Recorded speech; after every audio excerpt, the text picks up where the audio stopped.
it's going to be there for you whenever you whenever you get to it. Whenever I'm researching science stuff, your name pops up quite a lot. Oh, that's good. Give me 2 Team, minutes. you need to trim the Or, top of Dave's Well, thing. It's yep, poking out you of the know, frame.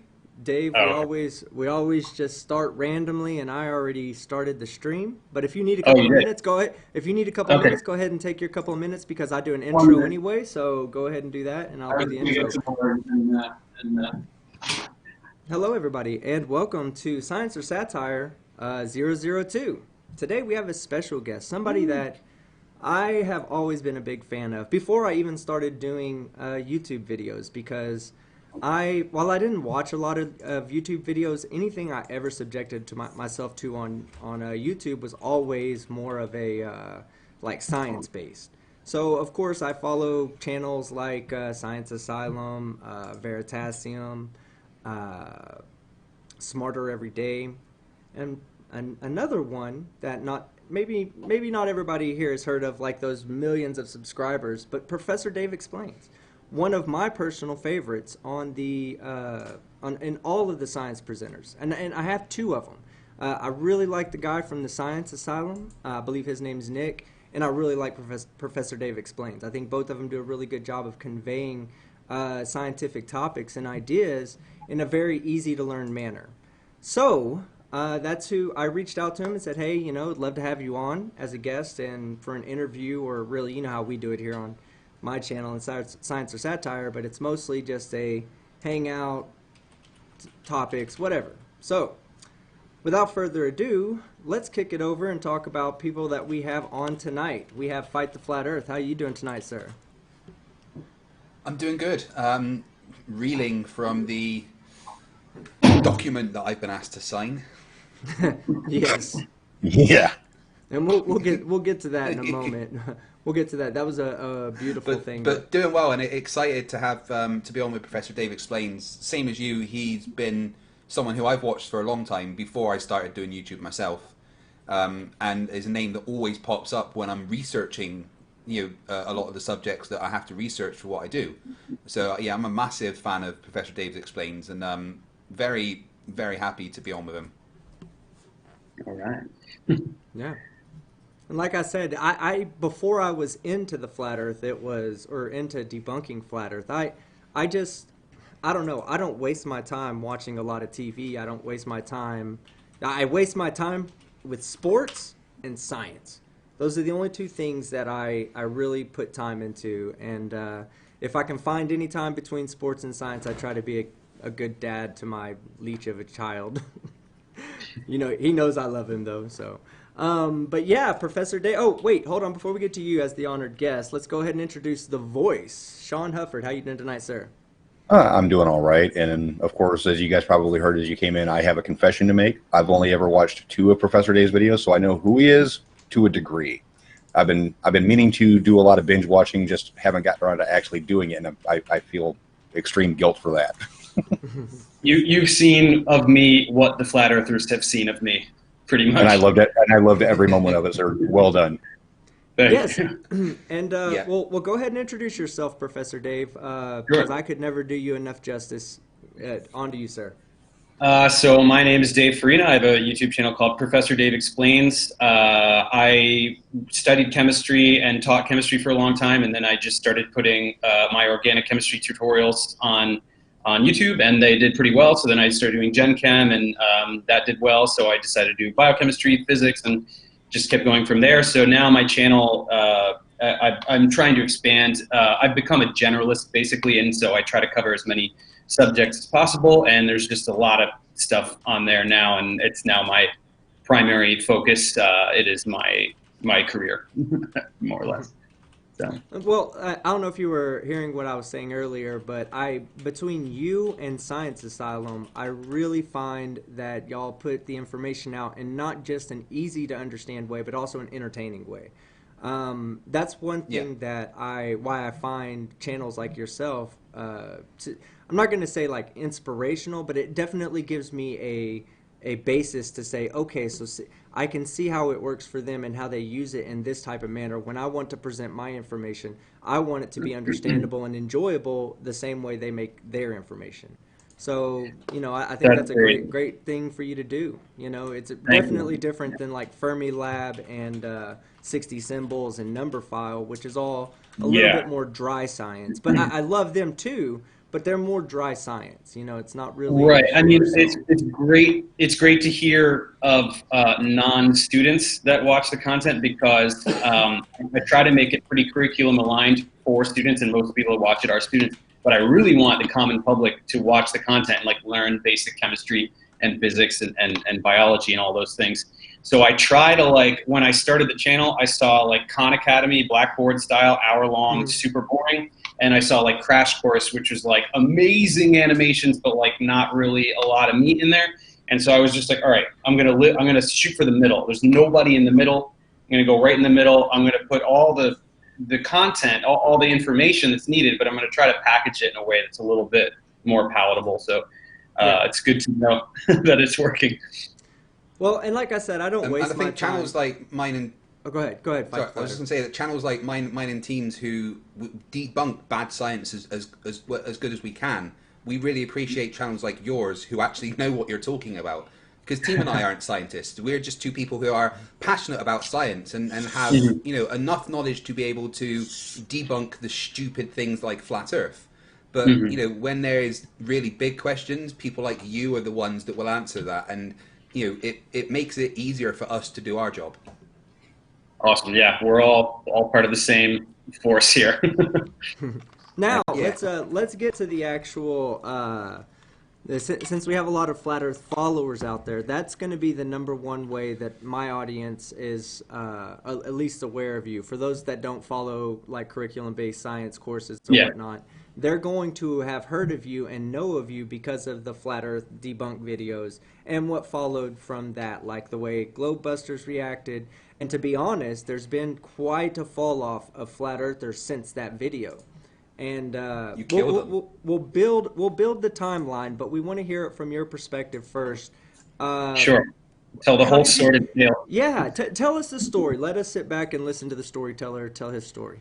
It's a pretty simple story. I was making the next subject I wanted to cover was astronomy. So I was making my astronomy playlist. It was about 33 tutorials, and so I covered all the basic astronomy content, and then at the end, I like to put a couple little fun ones. And I had no knowledge of the flat Earth community at all. I just knew that there were people that thought the Earth was flat. That's all I knew. I was like, some people think the Earth is flat. That's dumb.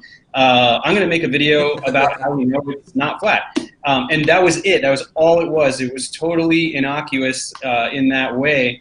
And then just by chance, the algorithm favored the video the day that one was published, and it went to the #1 search result for the flat Earth keyword. And of course, all the flat earthers were like, "Who is this guy? This freaking, Professor Dave is talking about flat Earth." And admittedly, I was uninformed as to their talking points. So I used a couple of things like Flat Earth Society and okay, it's controlled opposition. So they thought that they had an easy target. They thought that they had somebody that didn't know what they were talking about. And indeed, I didn't know what I was talking about in terms of the flat Earth community.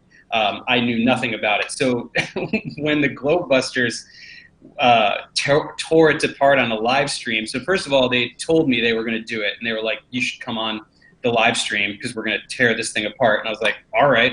So I got on the live stream, and I sat there for about an hour and a half, trying to interact with them and refuting every single moronic thing that they said. It was unbelievable, and I'm glad I did because I got some responses out of them, which I then used in my response video that made them look really stupid. But so I took that live stream and I was like, all right, this is not over. I'm going to annihilate you. So I took their 3.5-hour live stream and I cut it up and I made my 45-minute response to the Globebusters video, where I just wanted to humiliate them. I was just like, I'm going to make you look as dumb as possible. So I just tried to eviscerate every point that they made. And then that one did really well. It got like 500,000 views really quick. Then I had an unrelated issue with copyright. One of the songs that I used was copyrighted. And so I was like, oh crap. So I actually took it down and re-uploaded it now it's already back to about 500,000. So it's gotten a lot of views, so much so that like a month or two later, I made one more just because I got like so many comments, tens of thousands of comments of flat earthers saying the same just utterly ridiculous things that I couldn't even believe they thought were actual arguments. So I decided to make one more video for the 10 things that all flat earthers say, where I just took my 10 favorite things that they say over and over and over again that make no sense whatsoever and explain why they don't make any sense. So that was the second one I did, and that also did pretty well. And I think I'm done. It's really tempting just because I get so many views, and they do really well. They're some of my best performing videos on my entire channel. But I just want to be a little careful. I may do like one more in like 6 months or something, but I want to stay the course of, being an academically oriented channel. But it's been a blast. I've learned a lot about the community, and that's it. Yeah. So I haven't seen your third video yet, so I know another one I need to see. But what was your favorite, funniest flat Earth claim that you've addressed so far? I mean, when I did that one about the 10, it was really just a greatest hits of number one, things fall down because of buoyancy and density is retarded. Sorry. That's so stupid.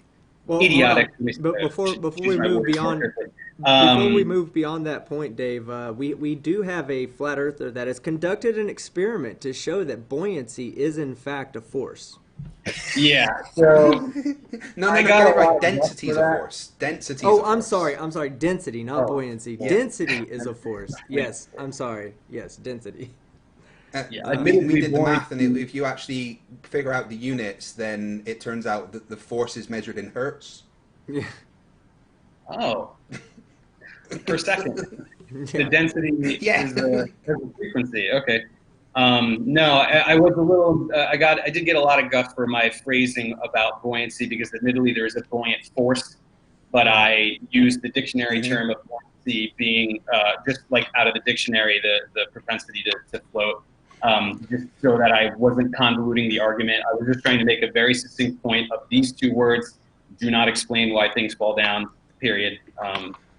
Well, that's one thing about flat earthers is they will take one particular phrase or a certain way that something is said and try and make it fit their narrative. Like I interviewed George Musser, who do you know of George Musser? He's an academic that deals with gravity quite a lot. I interviewed him, and he was talking about how gravity isn't really a force. It's an apparent force within the warping of space-time, and they took that gravity isn't a force and have just run with that to try and prove their point that gravity isn't a force and doesn't exist. But of course, anyone who knows anything understands that, yes, gravity isn't a force, but we can measure it as a force when you're talking about Newtonian physics. But when you look at Einsteinian gravity and then even further, of course, it's not really a force. It's something happening because of the warping of space-time. But they take one little phrase about something and they just run with that. And it's just how they work. In the Earth's atmosphere, right? The little blog post that came out, the same thing. They just one sentence that's been sensationalized, and then they just make up their own narrative based on one tiny thing. But yeah, with gravity, I mean, apparent force, it produces an acceleration. That's all we care about. Yeah, and exactly. Now we have a question from the chat for you, Dave.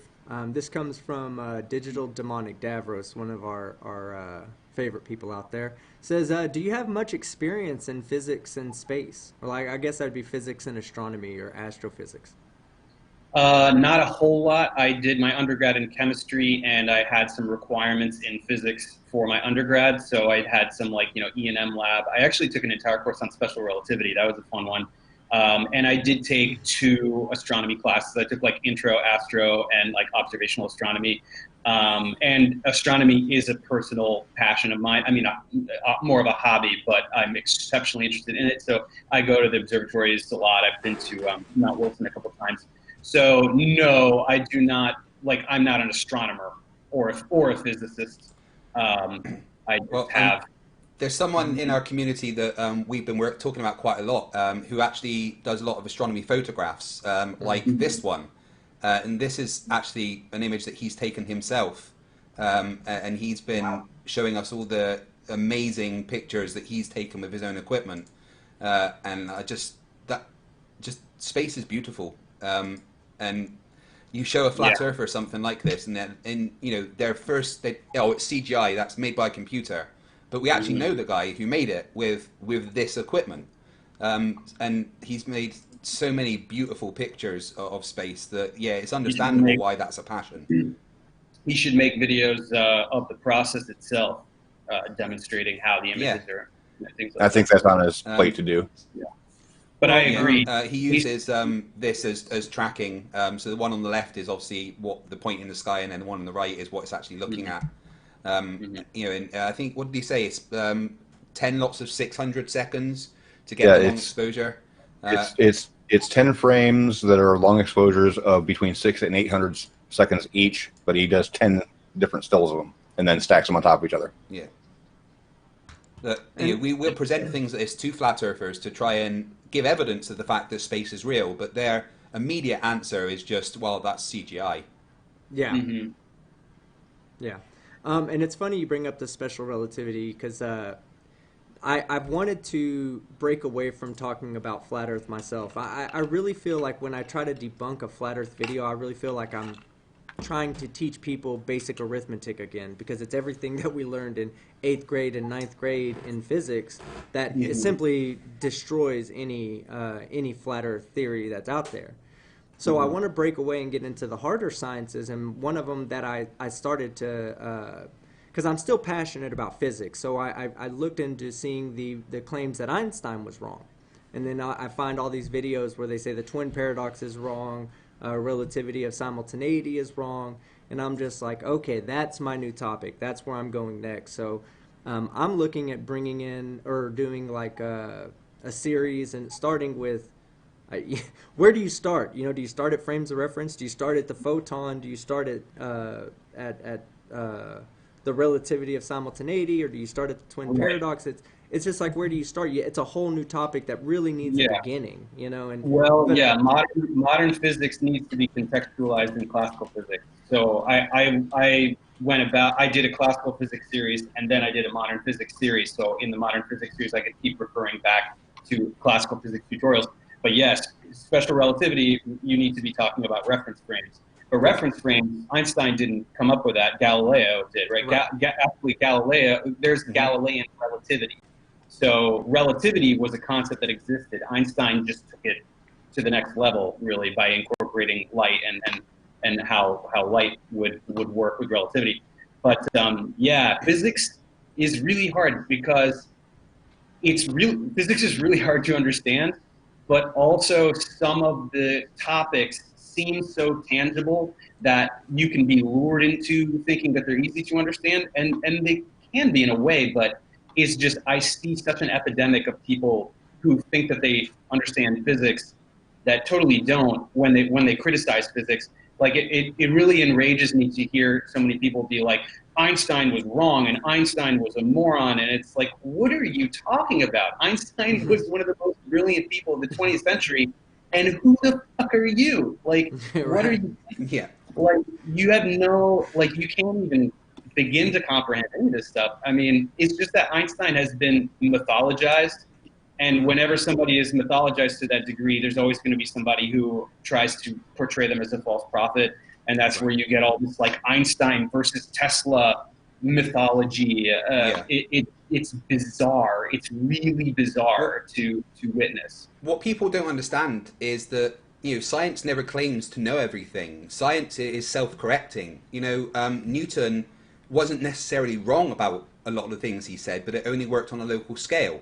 In the same way, Einstein isn't wrong about a lot of his equations around black holes, but we know that there's actually more to it that we are now discovering. It doesn't mean that Einstein was wrong. It just means that he was right within that particular frame of what he was talking about.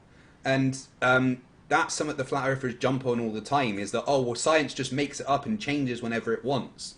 But that's because science advances and we gain more knowledge to be able to describe the universe better. Yeah. All right, now, before we go forward, let me address some super chats that have come in. Of course, we have John Rapp, $5 Australian, says, "Good day, everyone.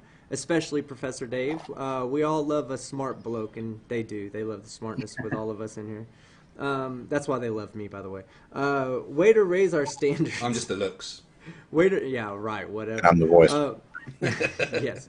We're a trio. We're a trio, Dave. You'll soon come to learn that. Way to raise our standards. I agree with that. An intellectual Hulk that smashes flurfs. Good job, Professor Dave. You deserve to be patting yourself on the back. All right. Then we have Jade Dragon Melly for $5. There have been many nails. Cool Hard Logic was the first. Tau Ceti Alpha, Red's Rhetoric, Steve McCrae, Team Skeptic, Fight the Flat Earth, Sean Hufford, of course, don't forget the voice, all followed, but Dave was the final nail in the coffin.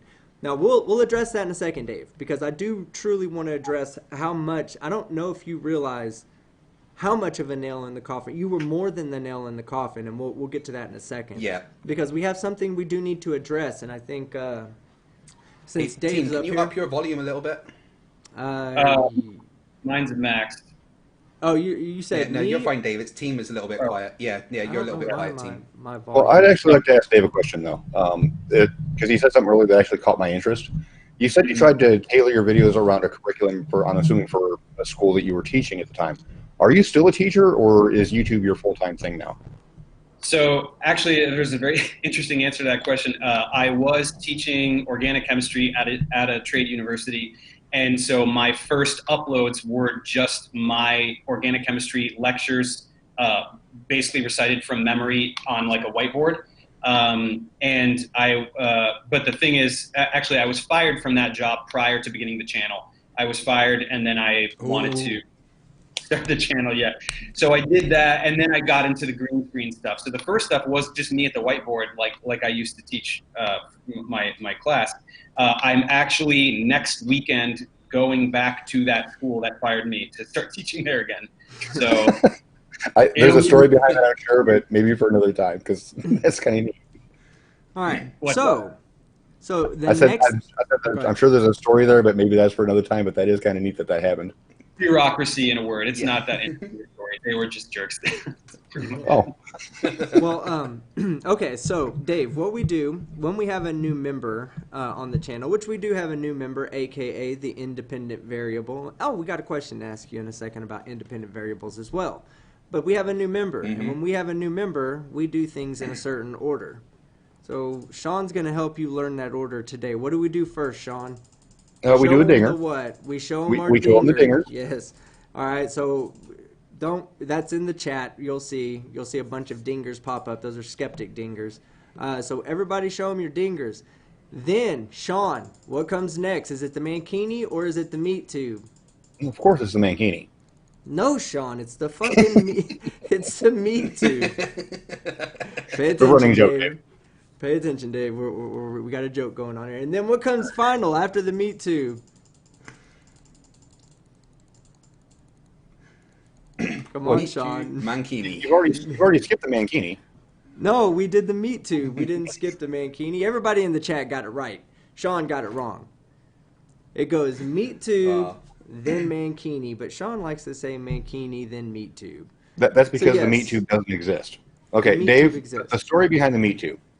Okay. Okay, Team Skeptic, for some reason, totally has this firm belief that Taco Bell used to shoot meat out of a caulk gun for tacos. So he's dubbed that the meat tube. Okay. I think he's been completely We're Mandela. convinced that he's Mandela'd. He's Mandela Well, I can affected himself. definitely confirm that they did that with like their sour cream and like their condiments and that stuff. I've seen them do it, but I don't. Right, they still do it today. Yeah, I mean, I haven't eaten at Taco Bell in like 8 years, but I remember it vividly. I would watch them make my little nachos Bill Grande, and I would support it like that. As for the meat, I don't know if that's the case or not, but.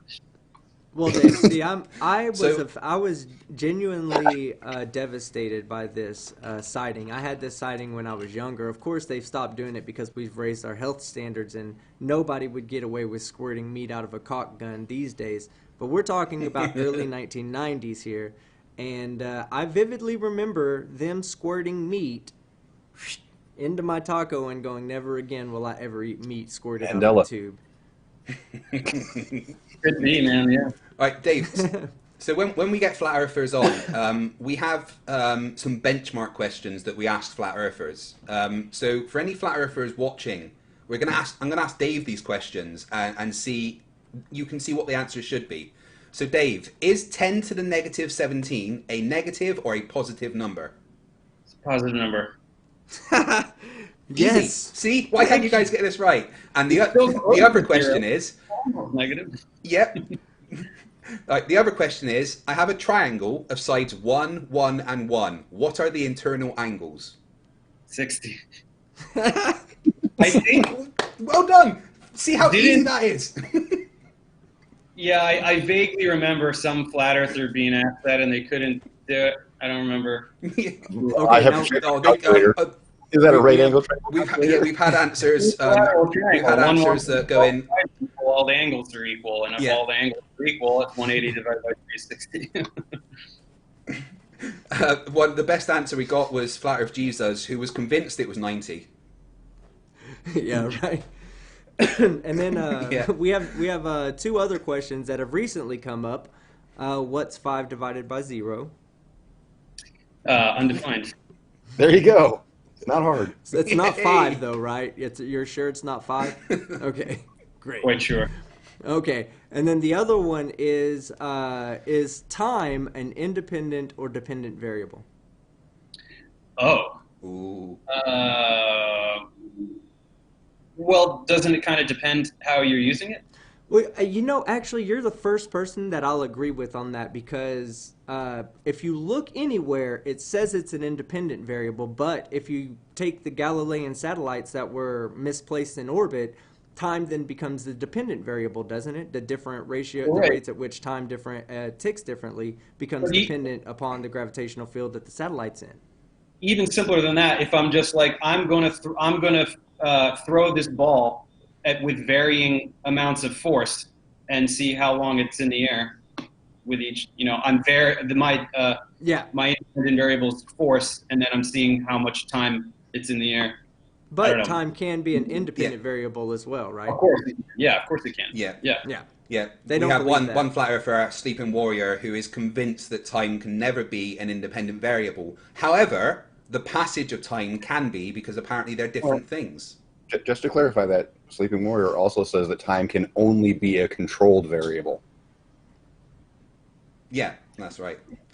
Okay. So He can you explain to us doesn't understand exactly science what at all, a Dave, don't controlled worry. variable is, Dave?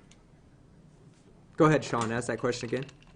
Can you actually explain to us what a controlled variable is in an experiment? I mean, a controlled variable, well, control is just something that doesn't vary. So, Right. So he's literally saying we have to freeze time for it to be a controlled variable. Yeah. Mm-hmm. I don't know. In general, it's very hard to follow flat earthers describe experimental setups and things like that because they've sort of pieced together their comprehension of the scientific method from online as opposed to doing science. Yeah. So It's a very narrow definition they run with. Oh, okay. One more thing to put you on the spot. Yeah. Is day length an independent or dependent variable? Day length. Yes. Like, say you're trying to do an experiment over the growth of plants. Would day length become a dependent or independent variable? Oh, in such a case, it would be independent, right? Yeah. Thank you. Yeah. It could also Absolutely. be dependent as a function of the position of the Earth in its orbit or something like that. I feel like.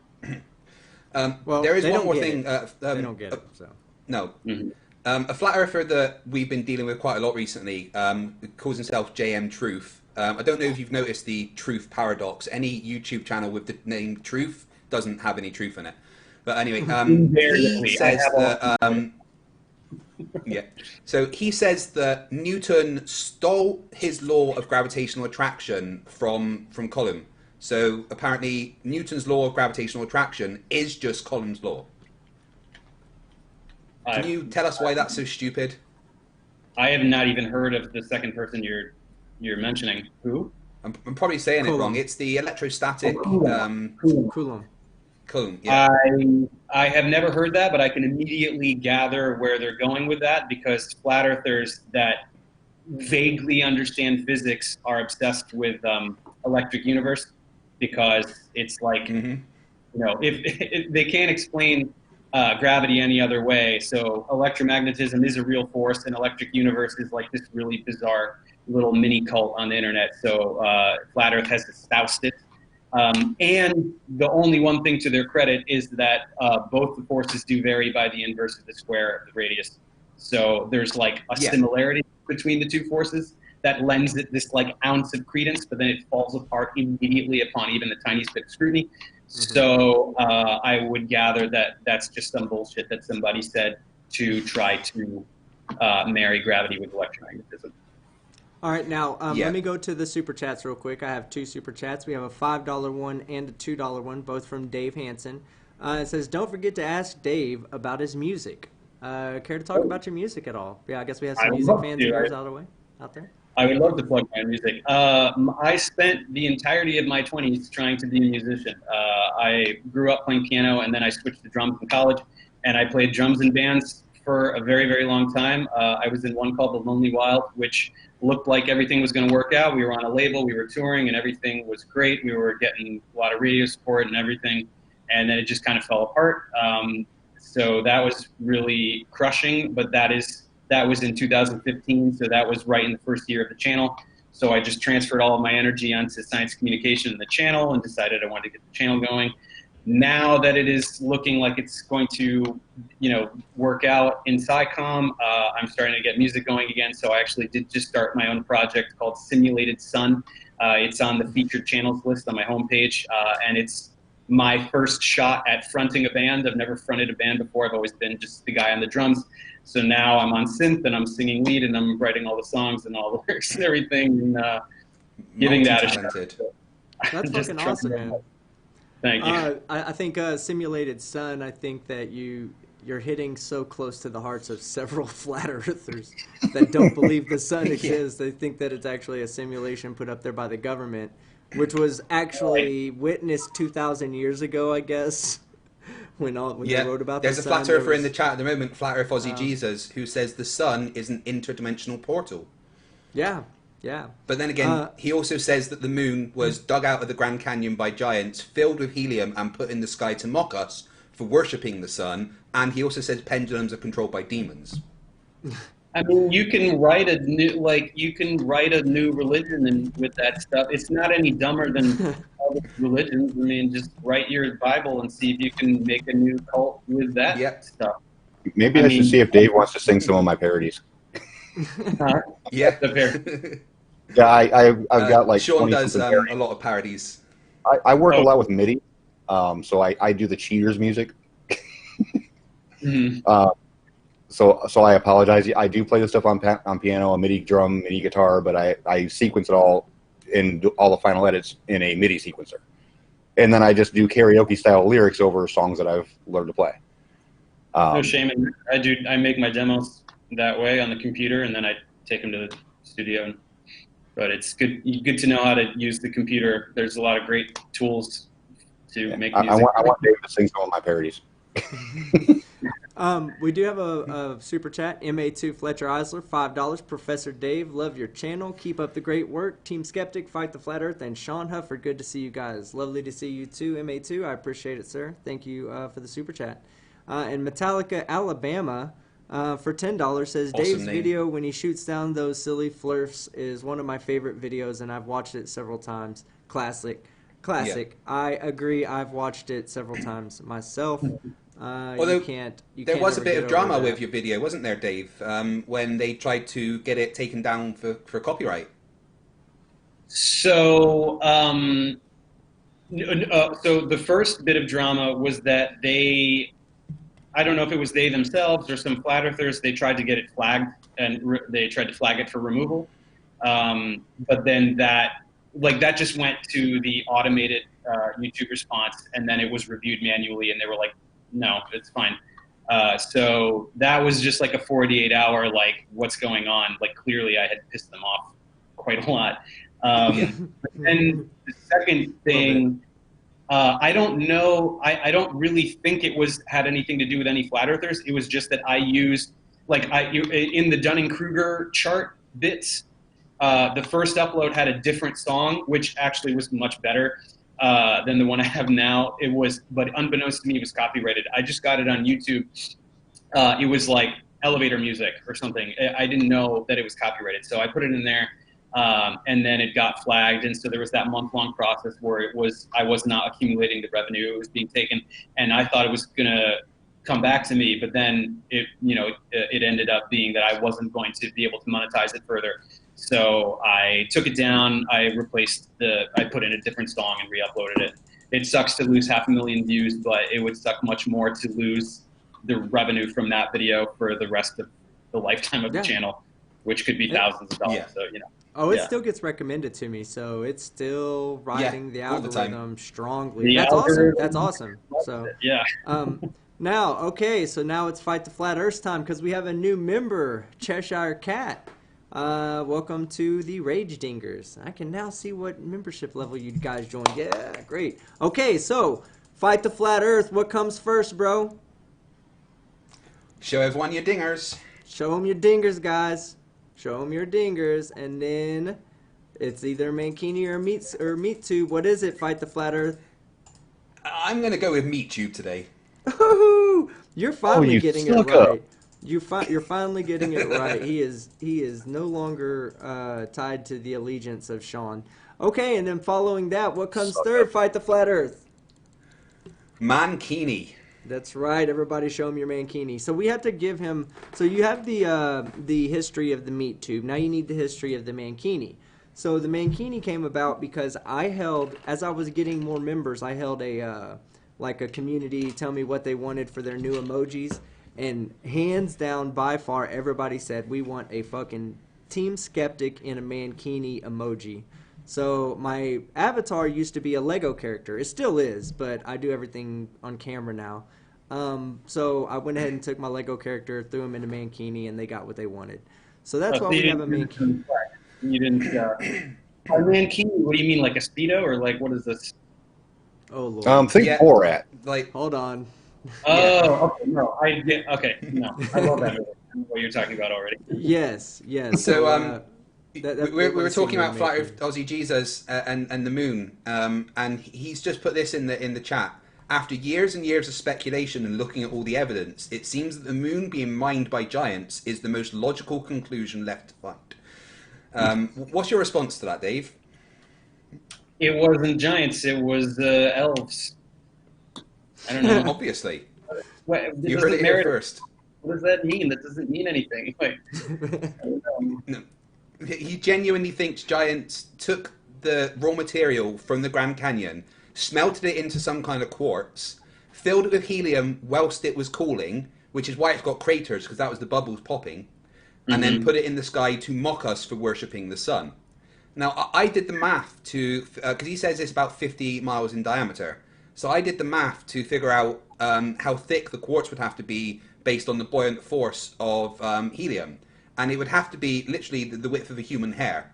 And I just, the physics of something holding together that size with that, like, thinness is just ridiculous. Well, there's no point assessing the physical validity of any of these propositions. It doesn't, if they're fantasy, right? It's magic, essentially. But more interestingly, now there are giants. So let's talk about that. What are those? When were they there? And where's the evidence that there were giants, and how tall were they? Pareidolia. Well, hold on now. Hold on. There's evidence for giants out there. Tree stumps. Very, very large tree stumps are the ankles and heels of giants. Yeah. So if you look at, say, the Tabletop Mountain in South Africa, that's actually an ancient giant tree that was cut down by the giants. See, these sound like myths, and myths are great if everyone acknowledges that they're myths. They're stories that humans made up when we were just as smart as we are now and wanted to know everything, but we didn't know anything, so we made up myths. But the people that made up the myths weren't like, you guys, this is totally true. It was just like, hey, like, let's tell a story, and like maybe it'll have a moral, and like we'll incorporate a real thing, so there's like, you know, geographical and temporal context. But the people who wrote myths didn't think that they were real. You know what I mean? Like, I don't even think that like they thought that the Greek gods were real. I mean, maybe some people did, but I think a lot of people just used them as allegories and stuff. I mean, I just, even the people who wrote the New Testament and stuff, like, I don't think that they thought that it was real. Like, I think that they knew that everything about it was metaphorical. So I don't, like, literalizing mythological behavior is just really bizarre to me. Well, All right. going on from the giants, a question from you in the chat. Are you aware of Tartaria and the mud floods? No, not offhand. This is kind of something that's branching off from Flat Earth at the moment, and one of the main theories is that actually in relative recent times there was massive mud floods like across the whole world, and that's why, you know, when you're walking along the street you see basement windows, because that's actually where the mud was, you know, and they had to build over it. You know, they just don't believe that basements have windows. But then Tartaria was an ancient city that was destroyed during these mud floods, and where some super advanced giants lived. And Well, yeah, one of the globebusters that responded to you, called the Morgile, is pushing this quite heavy at the moment. to be fair about the history of the mud flood, it actually comes from young Earth creationists, because they were trying to explain away how Noah's Ark, the Noah flood, happened. And their answer was the mud floods. That's how we have all these sediment layers in such a short amount of time. It's because of the mud flood. And then Flat Earth grabbed onto that and formed their own narrative using the word mud flood. Mm-hmm. It's what ad you have to deal hoc. with. Tenuous. It's a tenuous association with ad hoc reasoning that leads to a completely unrelated ad hoc reasoning. It's just Yes. like tenuously separated from anything that's even worth discussing. Like, it's just so absurd to me. But I don't know. I It's don't hard think to that even debunk the science behind it, because there isn't really any science behind it. It's just, well, that's what I think, therefore it must be true. But even if there was, like a lot of people are like, there's evidence that there was a flood in such and such year, therefore Noah's flood. No, there was a flood. Like, there was a storm. It's like when people are like, it's going to be the apocalypse because there was a hurricane. Like, there's hurricanes. They happen. Like, Yeah. you can't take something that's totally trivial and commonplace and then like assign it some kind of other, some kind of other meaning. That you have to show evidence, not just, I think that's that, and that's got to be true. You know. Okay, so we have two more super chats. Forever Learning for €5. He says Newton died before Coulomb was born, so how could this be stealing work? Which is a great point. And AKA the Independent Variable, $5, and says for the whole panel, you get to go into space for 2 months, but you can only get 1 meal a day, and it must come via a meat tube. Do you go? Yeah. Yeah, it's space. Absolutely. Yeah, that's what I said. Yeah. It's space. How can you? A silly meat tube ain't keeping me out of space. I don't care if they were feeding me a meatball on a rusty fork at that point. I'm in space. And now, Yeah. hey, listen. They could starve me, I'd still What go. kind of tube do I get to choose or what? Right. You just got to take what they're giving you. But I'm currently on day 5 of a 5-day fast, so I'm not really. I can go without food. I don't need it. It's not a problem. What do you think about I wish I had that. breatharians? I was just going to ask that. Dude, oh my God. I got into it with this person I know that she was like trying to convince me that it's a thing. It's like, no, it's not a thing. Like, Did you you cannot. Did you see Thunderfoot's debunking of breatharians? I did not know. Are you aware of who Thunderfoot is? It kind of rings a bell, but not. I actually don't watch that much YouTube. I tend not to watch debunkers, but he's a really good scientist that does a lot of stuff on there. He does debunking, but he does debunking of like free energy claims, or when people say, "Oh, this produces this amount of energy in it," and he's like, "There's no way. It's physically impossible. It's chemically impossible." He's really big up on thermodynamics. Yeah. So exactly. Yeah. So there was something that Thunderfoot had done that. Oh my gosh! Now I totally missed what I was going to say about Thunderfoot and why he was why I brought him up, because we started talking about what he does. Breatharianism. Oh, breatharianism. Yes, he put out there. He was like, yeah, it'd be impossible to breathe out carbon dioxide if you weren't intaking carbon. So you have to intake the carbon to convert it and breathe it out. Mm-hmm. So any breatharian, all you have to do is have them breathe into a bag. If they're breathing out carbon dioxide, then they're lying to you. Yeah. I mean, these are the kinds of claims that could have flown even as recently as like 200 or 300 years ago. But just the 20th century changed everything. The 20th century, we went from like we kind of thought atoms existed to synthetic organic chemistry becoming so developed to the point where we can come up with any hypothetical molecule and we can synthesize it pretty much.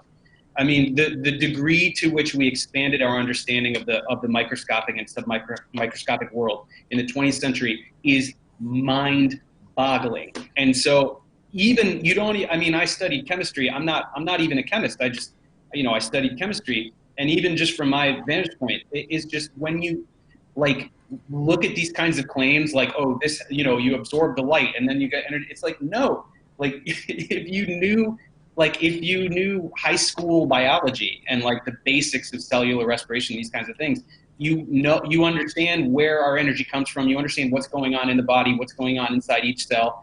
And it is completely and utterly incompatible with what you're saying. So no, that is definitively not true. But, it admittedly takes basic scientific knowledge to be able to do that, which is why I promote basic scientific awareness. Me too. I'm glad. Please you never said stop.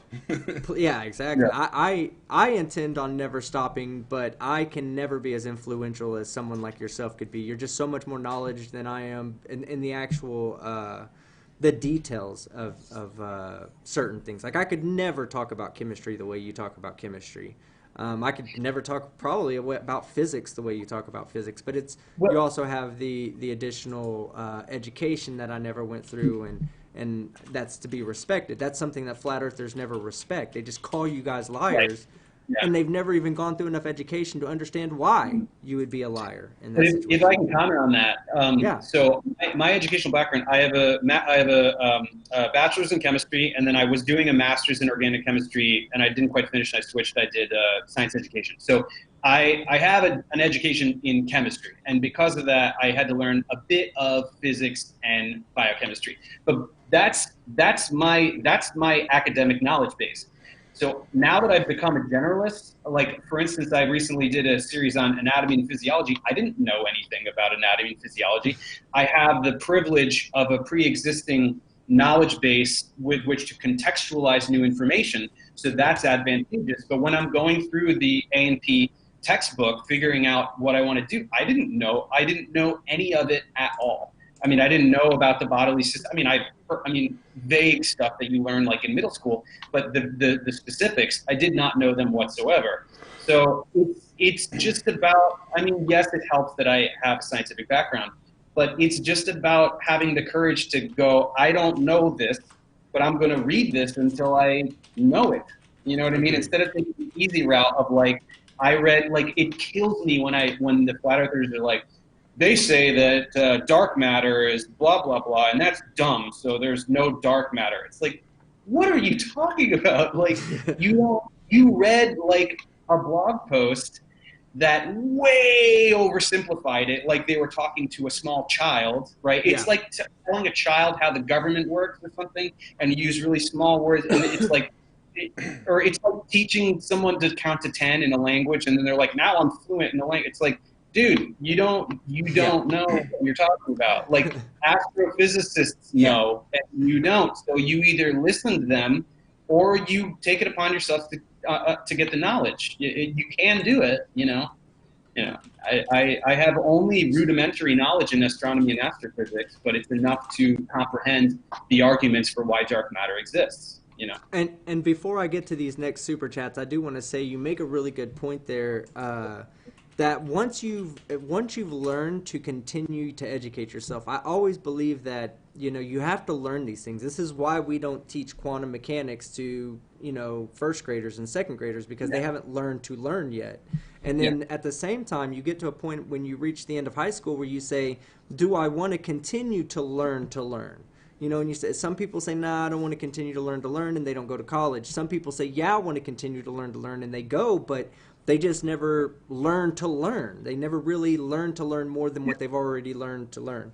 And I think it's really the ability to learn that gives you the ability to take on new topics, not necessarily how well, like for you, it's easier for you to pick up on physics than for somebody who has no education, no scientific background to try to jump in and understand physics. Yeah.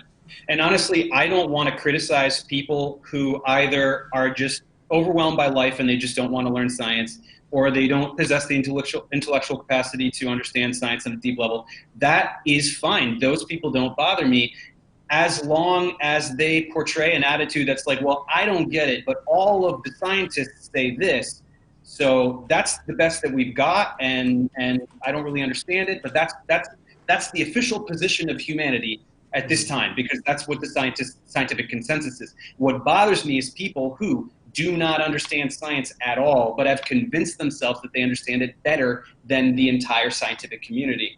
That's what really boils my blood. And that's who I target. Would that be Dunning-Kruger? Yeah, that's Dunning-Kruger.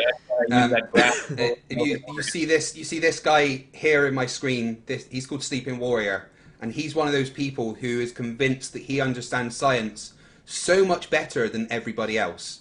And that's his big argument, is that he understands the scientific consensus and no one else does. For instance, talking about gravity, there was an article that George Musser wrote that he took on because George Musser used the phrase, Einstein snapped the wand of Newton's gravity. And he took that as, well, Einstein proved that Newton was completely wrong and that they're completely different things. Whereas, of course, we understand that Einstein just removed the apparent magic from Newton's maths. It doesn't reach out instantaneously. It's limited by the speed of light. But and the scientific consensus is that Newtonian gravity and Einsteinian gravity, they are the same thing, but explained on different levels. But this guy will, argue tooth to nail that no, the scientific consensus is that Newton was completely wrong, and that's so frustrating when you're trying to explain such a basic concept to somebody. Honestly, that's why I have such a big bone to pick with science journalists, and I'm actually going to see a lot of them at SciComm Camp next month, so hopefully I'll have a chance to bring this up. But in the past couple of years, it has become really trendy to report science news in a sensationalist manner, and those kinds of phrases, the Newton wand and like the moon is now in our atmosphere and all this stuff, is a little bit, it's irresponsible a little bit. I know that it's the clickbait era and everyone's just trying to get their clicks, but you're arming the pseudoscientific masses or community with new talking points that we then have to deal with. We have to deal with the aftermath of the moon is in our atmosphere. It's like, no, it's not. There's like 5 extra hydrogen atoms that we didn't. It's like, that's not saying at all. But you didn't even read it. You literally read the title, clicked on it, and was like, a lot of words. I don't care. It's I got what I needed from the title. Exactly. Yeah. So I want to encourage a little bit of return to some more integrity with science journalism. I don't know how best to do that other than just say what I just said. So that's about it. You said it well. You said it well. We have a couple of super chats. Let me get through these. $2 Australian. Man, we love our Aussies and they love us so much, man. Love you guys, honestly. $2. Great comment. It's so creeping me. I think that one, was that you that said that, Dave? That said what? Maybe? Yeah. It's so creeping me. Somebody must have said it. Aussie Glowpad for 50 Aussie dollars. Aussie. Says, yeah, 10100111010. Team, this is a NASA secret, so keep it to yourself. We'll do Aussie 01011001. Gravity Axe. He knows what that means. Yeah, he knows what that means. Okay, Gravity Axe, another Aussie. Wow, look at all these Aussies coming out of the woodworks today. Aussies, $10. What is the Flirt's explanation for Pangea? I don't know. I've heard an interesting explanation for Pangea recently, and that was the expanding Earth. Of course, it's Oh wrong. goodness. But they say that there's no real plate tectonics. It's just the process of the Earth expanding, creating, valleys basically between the continents that are expanding away from each other. And Would that's they just, acknowledge continental drift? Wouldn't they say it's just a lie, just like everything else? Depends on the fluffer. Some say it Yeah. is, some say it isn't. well, the expanding Earth people are not really flat earthers. I don't know what the flat earthers' explanation for Pangea is. They don't think that the Earth's any older than 6,000 years, so I don't think that they believe in Pangea. But the expanding Earth people, that's a little different because they actually do believe that Pangea once existed and it pretty much covered the entire continent. And then as it expanded, there was water under the surface that came to the surface and it filled in the valleys between the plates that are moving away from each other. I watch a lot of bullshit videos. It's crazy, but it's stupid. I'm going to Dave, you've propose. dipped your toe into the flat Earth, but there's so much more stupid online. Trust me, so much more I know. stupid. The thing is, so I didn't know anything about the flat Earth community, and then I got sort of yanked into it. And now that I've investigated it quite a bit, I'm very firmly convinced that the majority of the most prominent flat Earthers know that the Earth is round. And I feel that a lot of trolls, I've heard a lot about, psychological operations, things like that. I've become convinced that it's not genuine, almost entirely, and that any kind of spin-off like concave or what I've never heard of this expanding. I mean, that this is just like trying to keep the ball rolling of absurdities for people to fixate on one hand, and then on the other hand, just sort of a contest to see who can invent the most ridiculous thing just for views. I've become a little bit disenfranchised with the whole thing because I don't think that. I mean, obviously there are some real flat earthers, but I don't think that it's not really like I think like 10% of them or something. Like I think it's a lot of con men and a lot of paid trolls. And I mean, a lot of the comments I get are very obviously trolls. They're not real people. I mean, you can tell from the name, the screen name, and then you go to their channel and you see there's a complete absence of activity on the channel. I'd say 80%, maybe not 80, at least half of the activity from flat earthers on my channel. They're not real people. So I'm just trying to figure out. I mean, I'm not trying to figure out. I don't care. But what I'm very curious about. Well said. Why? Who benefits from this activity? Who benefits from a fake community or pretending that this community exists? Right? What is the purpose of this? I've spent some time trying to ponder that. Well, there's the higher up ones that Globebusters and Jeranism that do actually make a decent amount of money off of their YouTube channels and running the conventions and stuff. But honestly, for some of them, I think it's about the attention. Sleeping Warrior really confuses me because he doesn't monetize his channel, and he says some of the stupidest things that are possible, but he will argue so vehemently that he is right. Yet he doesn't monetize his channel, so what does he have to gain from it? So it's either that he is one of the dumbest people on the planet, or it's just for attention or something. I've actually been building a profile on Anthony for a long time, though, Greg. Exactly. After the 3.5 years I've been dealing with Anthony, I can pretty well safely say that when he started out literally to try to see if he can defend the undefendable. Because flat Earth isn't defendable under the most minor scrutiny. And so that's how he started out, was to defend the undefendable. And he's such a narcissist at this point to where now he's starting to build up a following. He's got almost 3,000 subscribers, or a little bit over. And now he's got that following, and he's like just wanting the attention more and more and more. So he's actually started to believe the stuff that he started pushing out, knowing that he was wrong. Because he started out blatantly lying on every single aspect. Now he's just getting stuff blatantly wrong just to keep a story going. He still does his blatant lies with his cherry picking methods, but it's all about attention from him. He has to have that feedback. So, so one of the things that Riley said, which always blows me away, is according to Sleeping Warrior, there is an eclipse every single month, without fail. But we don't see it because it's usually out at sea. And he actually bet someone £1,000 that was the case. He deleted his first channel because of that bet that he lost. All right, before we move forward, let me get through these super chats. $20 from Carrie Oliver. Professor Dave, not watching that much YouTube is probably a healthy thing.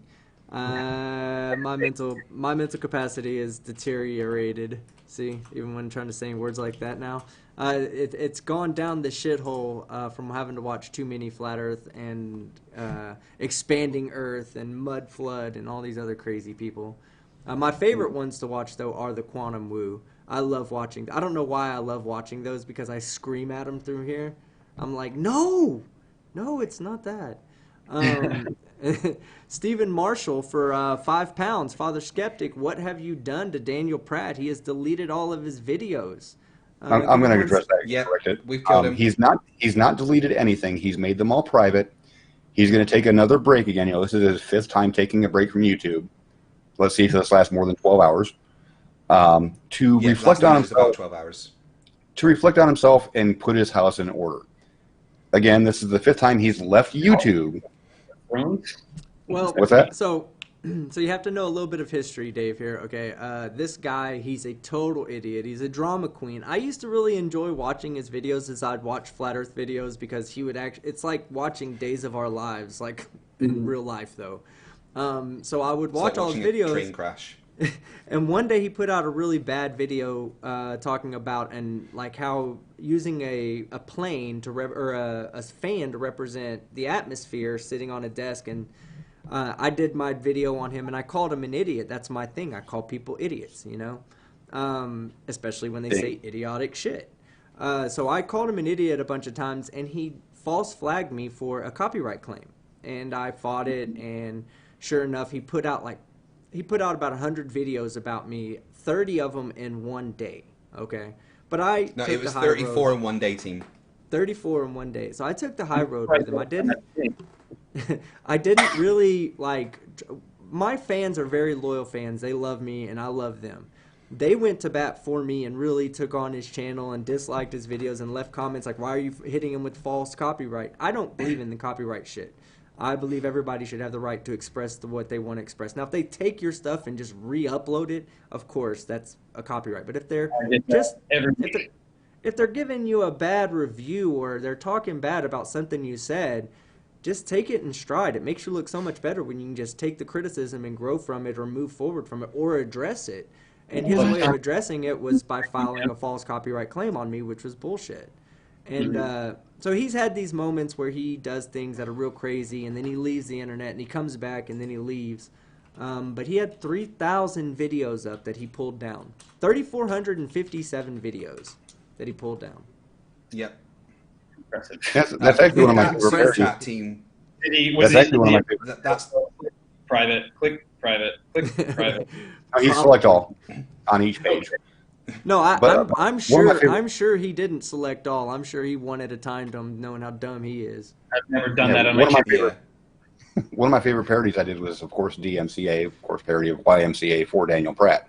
He didn't like that one too much. Skeptic loved it because it was about his copyright strike. Yeah, I loved it.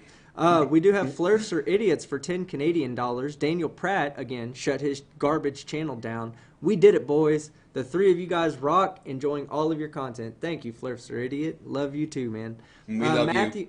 Matthew Matthews for 5 Aussie dollars. I told you, man, I love these Aussies. Okay, Space Comma. We'll explain Space Comma to you too. Okay, Space Comma. You get to go to space, but when you get back, Flat Earth Aussie Jesus runs the world. Space Comma. Do you go? Nuke it from orbit. Yeah, nuke it from orbit. It's the only way to be sure. So the Space Comma thing is because typically you'll find flat earthers, not only do they not know how to spell, not only do they not know physics or anything science related, but they also have no idea how to properly punctuate shit. So the Space Comma thing is a direct play on flat earthers and their extremely intellectual comments. I've seen people shout that. No, that's actually a good friend of ours, Conspiracy Cats. He's an amazing content creator. Love that guy. Gonna have to bring him on in the future. Digital Demonic Davros, another Aussie, 2 Aussie dollars. Why do derp say bang bang and evolution the same? I don't. You know what? That's a weird thing. I always hear that too when they say that the Earth rotates because of the Big Bang. That's Yeah. not necessarily true. Like, I guess you can piece if you I mean, the walk Big it Bang all was the the way start of back. the universe, I guess. Yeah, exactly. If you walk it all the way back to the very beginning, okay, it was part of the initial thing, but it's much more like a much more intrinsic process than that. The Earth rotates because of its conserved angular momentum. Or Professor Dave, would you care to take that? Sure. I mean, the Earth formed only less than 5 billion years ago, and we're about 13.8 billion years into the lifetime of the universe. So to connect a phenomenon with an event about 8 billion years prior is a little bit silly. In general, I find that, I mean, it is interesting what you said about how people talk about evolution or biological evolution and Big Bang cosmology in the same sentence, not recognizing that there's like 3 fields between them, right? In the evolution of the universe, there's cosmology, and then there's astrophysics, and then there's geology, and then there's basic chemistry, and there's organic chemistry, and then there's biochemistry, and then there's biology, there's evolutionary biology, and you can draw a line through them. But if you think that these two are the same thing, then you've admitted that you don't understand anything in between. But I actually do the first tutorial in my astronomy series. I decided to go chronologically. So the first tutorial is Big Bang cosmology, and I go through the initial singularity and just the basics about what we know, just going through the first fractions of a second, and then a second, and then the first year, and the first 100,000 years, and how many steps there are. Because I find that people picture like a kablooey graphic, and then like Saturn comes out completely intact, and that's just it's not. It's ridiculous. No. So if people just learn a little bit about what the model actually entails, it's astonishingly sound, and there's an incredible amount of empirical evidence to support it. So yeah. But do you know what flat earthers say when we say to them, you need to learn the model? Their response is, but we don't live on a model. We don't live on a model. It's okay. They don't understand what it means, what a model actually means. They think it means like dollhouse model. Right. Yeah. Johnny Ragadoo for $3.14. Quantum Eraser said today acceleration and velocity are the same thing. Yeah, I saw that. It gave me a facepalm moment. Yeah, he's an idiot. That's just... I need to cover Quantum Eraser a bit more. Let me ask you, I wanted to ask Professor Dave... Oh, go ahead. Oh, sorry, I wanted to, as Professor Dave's an educator as well, I wanted to illuminate him on Riley's thesis. So, Sleeping Warrior, this guy again, he's got a bachelor's degree in law, and he was going for his master's, and he decided to let everyone see his master's thesis. And the premise behind his master's thesis for his law degree was that it's illegal to not teach flat Earth alongside globe Earth in schools, because education is actually partisan politics, therefore you have to teach the opposing view. And he didn't finish that one up now, did he? No, he handed it in. He turned it in. He wrote the entire thesis. He turned it in. Handed it in. They did. Like throw it in the trash. I'm sure that's what they do when they sell it. I'm sure they're going to make the F on it out of constructively wiping their butts. Yeah. I mean, who knows? You can make a cogent argument with a false premise. So maybe as an artifact of argument, maybe it was an interesting read. Obviously, the premises. Oh no, it wasn't. It read like my cat wrote it. Honestly, like within the first, it didn't have a table of contents. It didn't have a title page. Within the first paragraph, there was about 23 spelling errors. And then about 3 pages in, he just started going off on a tangent about flat Earth stuff. And then he referred to his own videos in the third person as a citation. Yeah, he cited his own videos. Okay. His own work. Yeah. Hopefully, seriously, Preston, if you want to laugh, I'll send you the thesis because it's hilarious. You could share it with your students and say, "Don't ever turn in a thesis that looks like this." Well, not that I'm reading theses, but yeah, I mean, I do have one donation that came in. It says dark matter is BS. MOND all the way. I don't know if that was a joke. It's from one of our regulars, 0132132. But I don't even know what he means by MOND all the way. So are you familiar with that at all? Maybe you'll know. Okay. MOND. No. Hey, Zero, if you want to leave a comment in the chat, just tag me or tag Fight the Flat Earth, and we'll see what you mean there. All right, and then let's see. Let's get back over here. Okay, so what do you think, or what's your level of knowledge regarding quantum mechanics? Minimal. Okay. Basically conversational. Yeah. Yeah. Let me ask a question real quick. I always get asked, what's up? And I have a very unique definition of up that I want to see if you would sort of agree with. So when somebody asks me what's up, I usually say the direction directly opposed to the vector of the local gravitational field. Would that be incorrect? I mean, in the context of standing on Earth, that sounds about right. I mean, it could take on another meaning, like if you're looking on a map or something, depending on the context. But sure, in terms of Earth, that sounds about right, yeah. Thank you. I just wanted to verify that. See if I was incorrect in that assertion. Oh, and then, okay, so while we're still on the flat earth and before we move on to what looks probably to be our final segment, we'll just spend about 15 more minutes on flat earth. And then everybody, we're going to do a special My Buddy's an Idiot today. My Buddy's an Idiot is going to be focused on globebusters in honor of Professor Dave Explains today. We're going to do a My Buddy's an Idiot based on globebusters. Let me get my lighting. My lighting keeps turning off on me. Okay, so, all right, so before we go to that, I wanted to bring up a couple of more things about the flat earth. One of the things I want to say is you may not realize what you did to flat earth, right? You literally... You hurt it. You destroyed it. Like, okay, so flat earth was in a plateau. There wasn't any more people looking for it. There wasn't any more people really making great content videos. It was kind of the same people saying the same thing, like you said. And then you came out with your video. It was very technical. And when your video came out, there was from that day moving forward, and I can say it, from that day moving forward, there has been just flat earthers have stopped putting content out. They've just said, fuck it, not doing it anymore. I did notice that the globebusters kind of stopped doing stuff.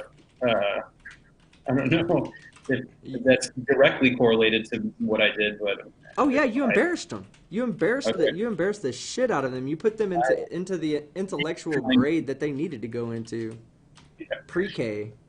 Mm-hmm. But now, as one thing that we pride ourselves on, especially me, Sean, and Fight the Flat Earth here, is correcting ourselves when we're wrong.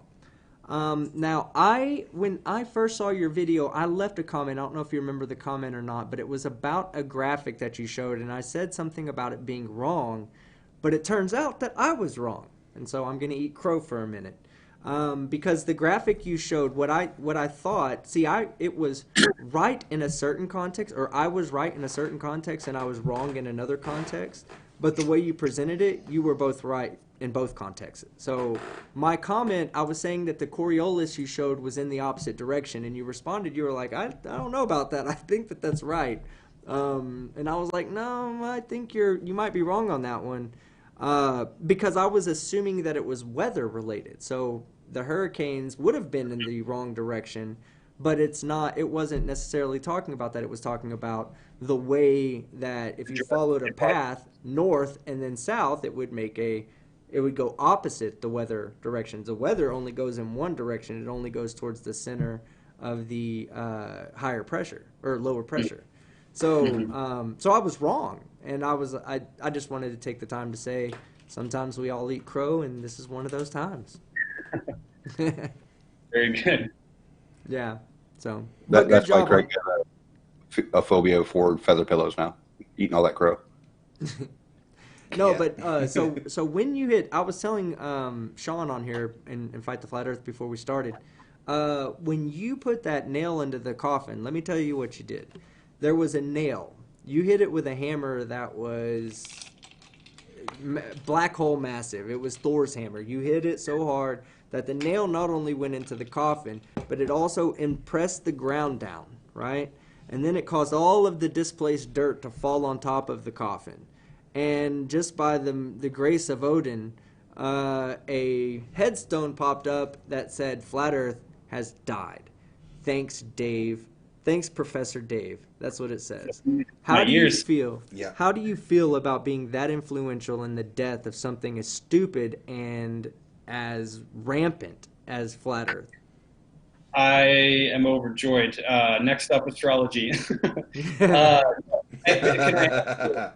the metrics you're using? Because I did lead myself to believe that I had a measurable impact on the community, but it's hard for me to get really quantitative data on that. If I can ask, what is leading you to that impression? Because there's still activity.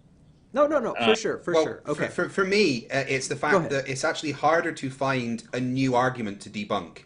That the only Flat Earth videos that come out now are just repeating the same dead points because they haven't seen the debunk videos. Before you came along, there was almost like a surge in the new stupid that was coming out of the Flat Earth, but you destroyed it so thoroughly that it took away that surge that seemed to be there. And ever since you've done what you did, it's been harder to find a decent video to do a debunk on. Mm-hmm. It was sort of just like, it was so fortunate that, number one, that my initial innocuous video got to the #1 search result, and then number two, enraged Globebusters so much. Number three, Globebusters being the collective that just encapsulated all the dumb things that Flat Earthers say. And then four, that I was able to provoke them slightly on the first hour and a half of the live stream before I just gave up and left because they weren't responding to anything, so that I was able to mine sort of their anger. And then it was that 3.5 hour live stream of theirs was just this gem of just absurd statement one after the other. And it just wasn't even hard. I didn't have to do any research, even for my video. I just took everything they said and explained why it was wrong. I mean, they did all the legwork for me. They knew all of the community's talking points, and they just sort of blurted them out in a line. And I just, it wasn't even that hard. I was about to say, they make it easy for you, don't they? If you ask for a metric on what your impact of the Flat Earth was, each of us have done our own debunkings on a lot of things. That usually stops one claim from ever being repeated for several months. But what you've done, and I completely lost my train of thought, what you've done is, like Skeptic said, you stopped the new claims from coming out. Now they're back to parroting old stuff, but God, there was actually a point to this. I swear to God, there was. I had asked about a metric to assess the degree to which I influenced the decline of Flat Earth content. Here, right. While he finds that thought, I'll let you know what my metric was, because that's easy for me. My entry into Flat Earth, I'm really one of the newer debunkers. I've only been around for about 20 months or so, I think, at this point. So when I got into it, there was a lot of new content coming out, and there was so much room for all of us to address an individual video that was still entertaining for the audience, but wasn't being overdone. We weren't all doing 10 copies of the same video, debunking the same points. But with me, when your video came out, what it did is Globebusters was really like the big name in Flat Earth. Okay, so I could say whatever I want, whatever. I take a comical approach to the whole thing because I think it's funny. I don't take it seriously.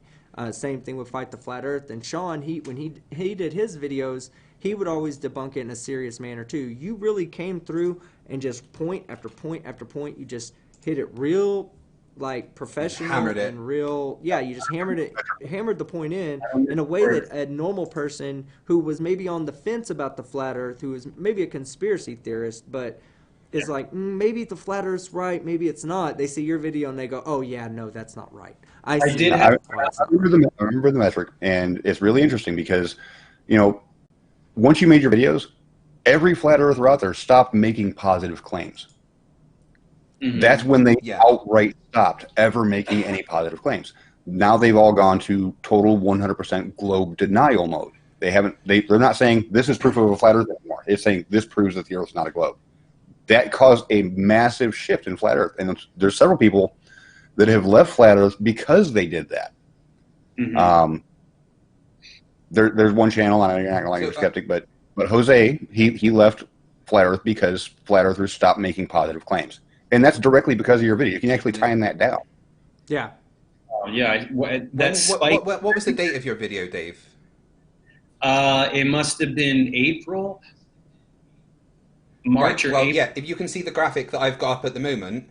So these two peaks were when Logan Paul's the Behind the Curve documentary came out, and then this is the Logan Paul one. But then this is when you released your video, mm-hmm. and ever since then it's just been down. So mm-hmm. you killed Flat Earth quite conclusively. Very nice. It's good to see the raw data. Okay, and we have another super chat, another $5 Aussie from Macabre Malefica. Would you go to? Oh, this is a good one too. Would you go to space for 2 months, but you have to spend your time completely with Anthony Riley, and you have to be nice to him too? So no, I would say no. I would much be more comfortable, eating out of a meat tube that's phallic shaped than have Anthony Riley in a room where I have the night show. You wouldn't do it even for space? Be nice to Anthony. Not even for space. Oh my gosh! So Anthony Riley. It says be nice to him, but it doesn't necessarily say that you have to interact with him. So I would just I'd go to space and just try and keep my interactions with him minimal. Because he'd be up there going, yeah, well, this is just CGI. There's That's not the enough guy we're talking about with the thesis. There's just not enough face palm protection. No, it's true. There is a limit of weight that you're allowed to take up there. There's just not enough you can take. So no. you're looking at what are your next projects that you're looking at going into? As a subscriber, I'm interested. So I'm wrapping up the biopsychology course, and then after that I'm going to move into biomedical topics. I'm doing microbiology and infectious diseases, pharmacology, nutrition. Then after that, I would love to get into engineering and computer science, which I know zero about. I know absolutely nothing. So that'll be a fun adventure, at least with the biomedical stuff. Like I'll be reading about like a disease that I know nothing about it, but when I read it, I understand what it says. I can contextualize it.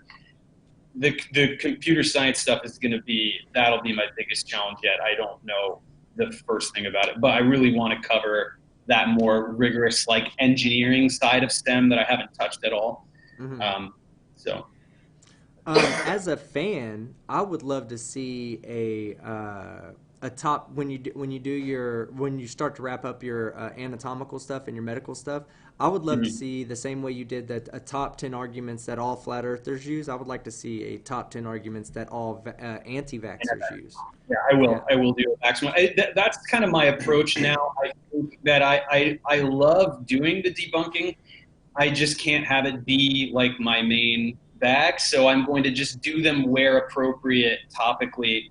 And there's a lot of room for it with anything related to medical topics, because the alt health industry is so rampant. So there's a lot of pseudoscientific medicine to tackle, and I will tackle it where it is appropriate in that timeline. I'm actually really looking forward to getting I think anti-vaccine stuff is really important to actually tackle, because it's one of the areas of pseudoscience that really worries me, especially if you're looking at the UK. The vaccination rate has actually dropped by nearly 15%. And it's brought back a massive influx of measles and mumps, and and that scares me, that there's these people that take that so seriously, and then they won't vaccinate their kids because there's so much misinformation out there that they can't separate the misinformation from the actual truth, and they will go, oh well, I'm not too sure, so I'm just not going to vaccinate my kids. And that is dangerous for society as a whole. So I would really love to see anti-vax tackled quite hard. Honestly, anti-vax and anti-Western medicine sentiment in general is a huge thing for me. I'm starting to give talks and stuff, and most of my talks center around the public perception of science and common misconceptions that the public holds about science, certain key words that are misunderstood, false definitions, false connotations. Because this flat Earth is hilarious, and it's so much fun to debunk, but with medicine, this is a real threat. This is actually a public health risk. And I think the biggest irony about it is that so much distrust has been sown for big pharma, some of it legitimate, some of it not. But I think that what people don't understand is all of that rhetoric is fueled by a multi-billion-dollar alt health industry that is just trying to sell things by whatever manner possible. And if it can say something that's not true that you think is true and you'll buy something, they'll say it. I mean, it's in the media, it's in science, it's everywhere. It's not just whatever somebody will buy, somebody will sell. It's whatever truth people want to believe. There's now an outlet that will serve up that narrative to you, just so you'll click, and so you'll look at the ads, and so you'll buy. And so big pharma's trying to kill you, by the way, by these supplements. You know, I want to do my best to expose the reality of the alt health industry and how just people are getting duped. Is there anything to criticize the pharmaceutical industry about? Absolutely. And we should talk about misprescribing and patent abuse and all those things. But that has nothing to do with like what a disease is fundamentally on the biological level, what molecules do, how molecules behave, that kind of stuff. That's science, and that has nothing to do with industry. And I want to encourage people to gain the basic understanding of those fields so that they can see for themselves. It doesn't take that much to see, wow, that's unbelievable bullshit. You know, very basic knowledge is required to be able to do that. No, I agree with you 100%. And that's why one of the things about flat Earth, it's like if a flat earther's wrong, well, it doesn't really impact their life. You know, it doesn't really impact their health or anything like that. But if you're wrong about a pseudoscience or a non-approved medical, treatment, and you're wrong, that could mean your life. It could mean the life of your child. It could mean the life of your loved one. It's crazy. That's why I agree with Not just the life of your child.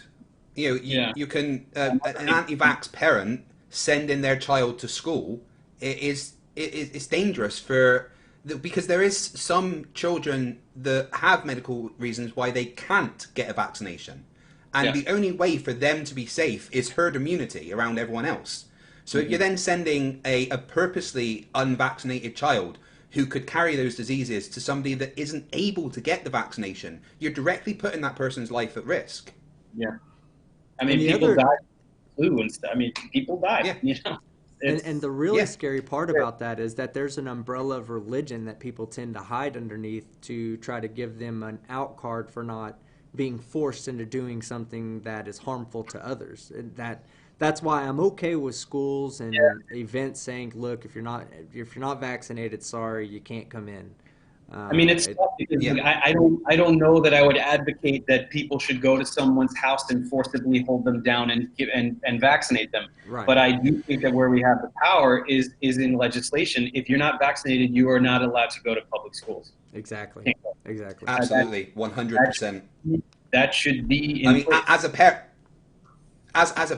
if another parent said to me, "Oh, I don't vaccinate my kids," I'm sorry, but your child's never coming near mine. They're not friends, and that's not fair to that child. But it's a safety thing that you kind of have to do. And the child doesn't really get the choice of being vaccinated or not, because it's their parent that's going to say, no, you're not getting vaccinated. And it's just so stupid that it can put so many people's lives in danger. So definitely tackle anti-vax. I'll be 100% behind that. Yeah, it's the ugly side of alt health. There's like the sprays and the frou-frou stuff and the more magical side of it, and that's not hurting anyone either. But they're really intertwined. This idea that all Western medicine is bad. Are you saying crystals don't vaccinate people? Say what? Are you saying that crystals don't vaccinate people? Yes, the crystals. Oh my God! Don't get me started with this. I have people I know that push that stuff. All of it. Conspiracy What, Cats I, covers the crystal healers quite well. I did astrology, and why didn't that get any controversy? I got like 6,000 or 7,000 views on my. I did this immaculate, like 18-minute point for point destruction of astrology, thinking like, "Ooh, I'm gonna get some heat for this," and like, nope, nobody cares. And then I do the flat Earth thing, and it's just like, it's really funny to me.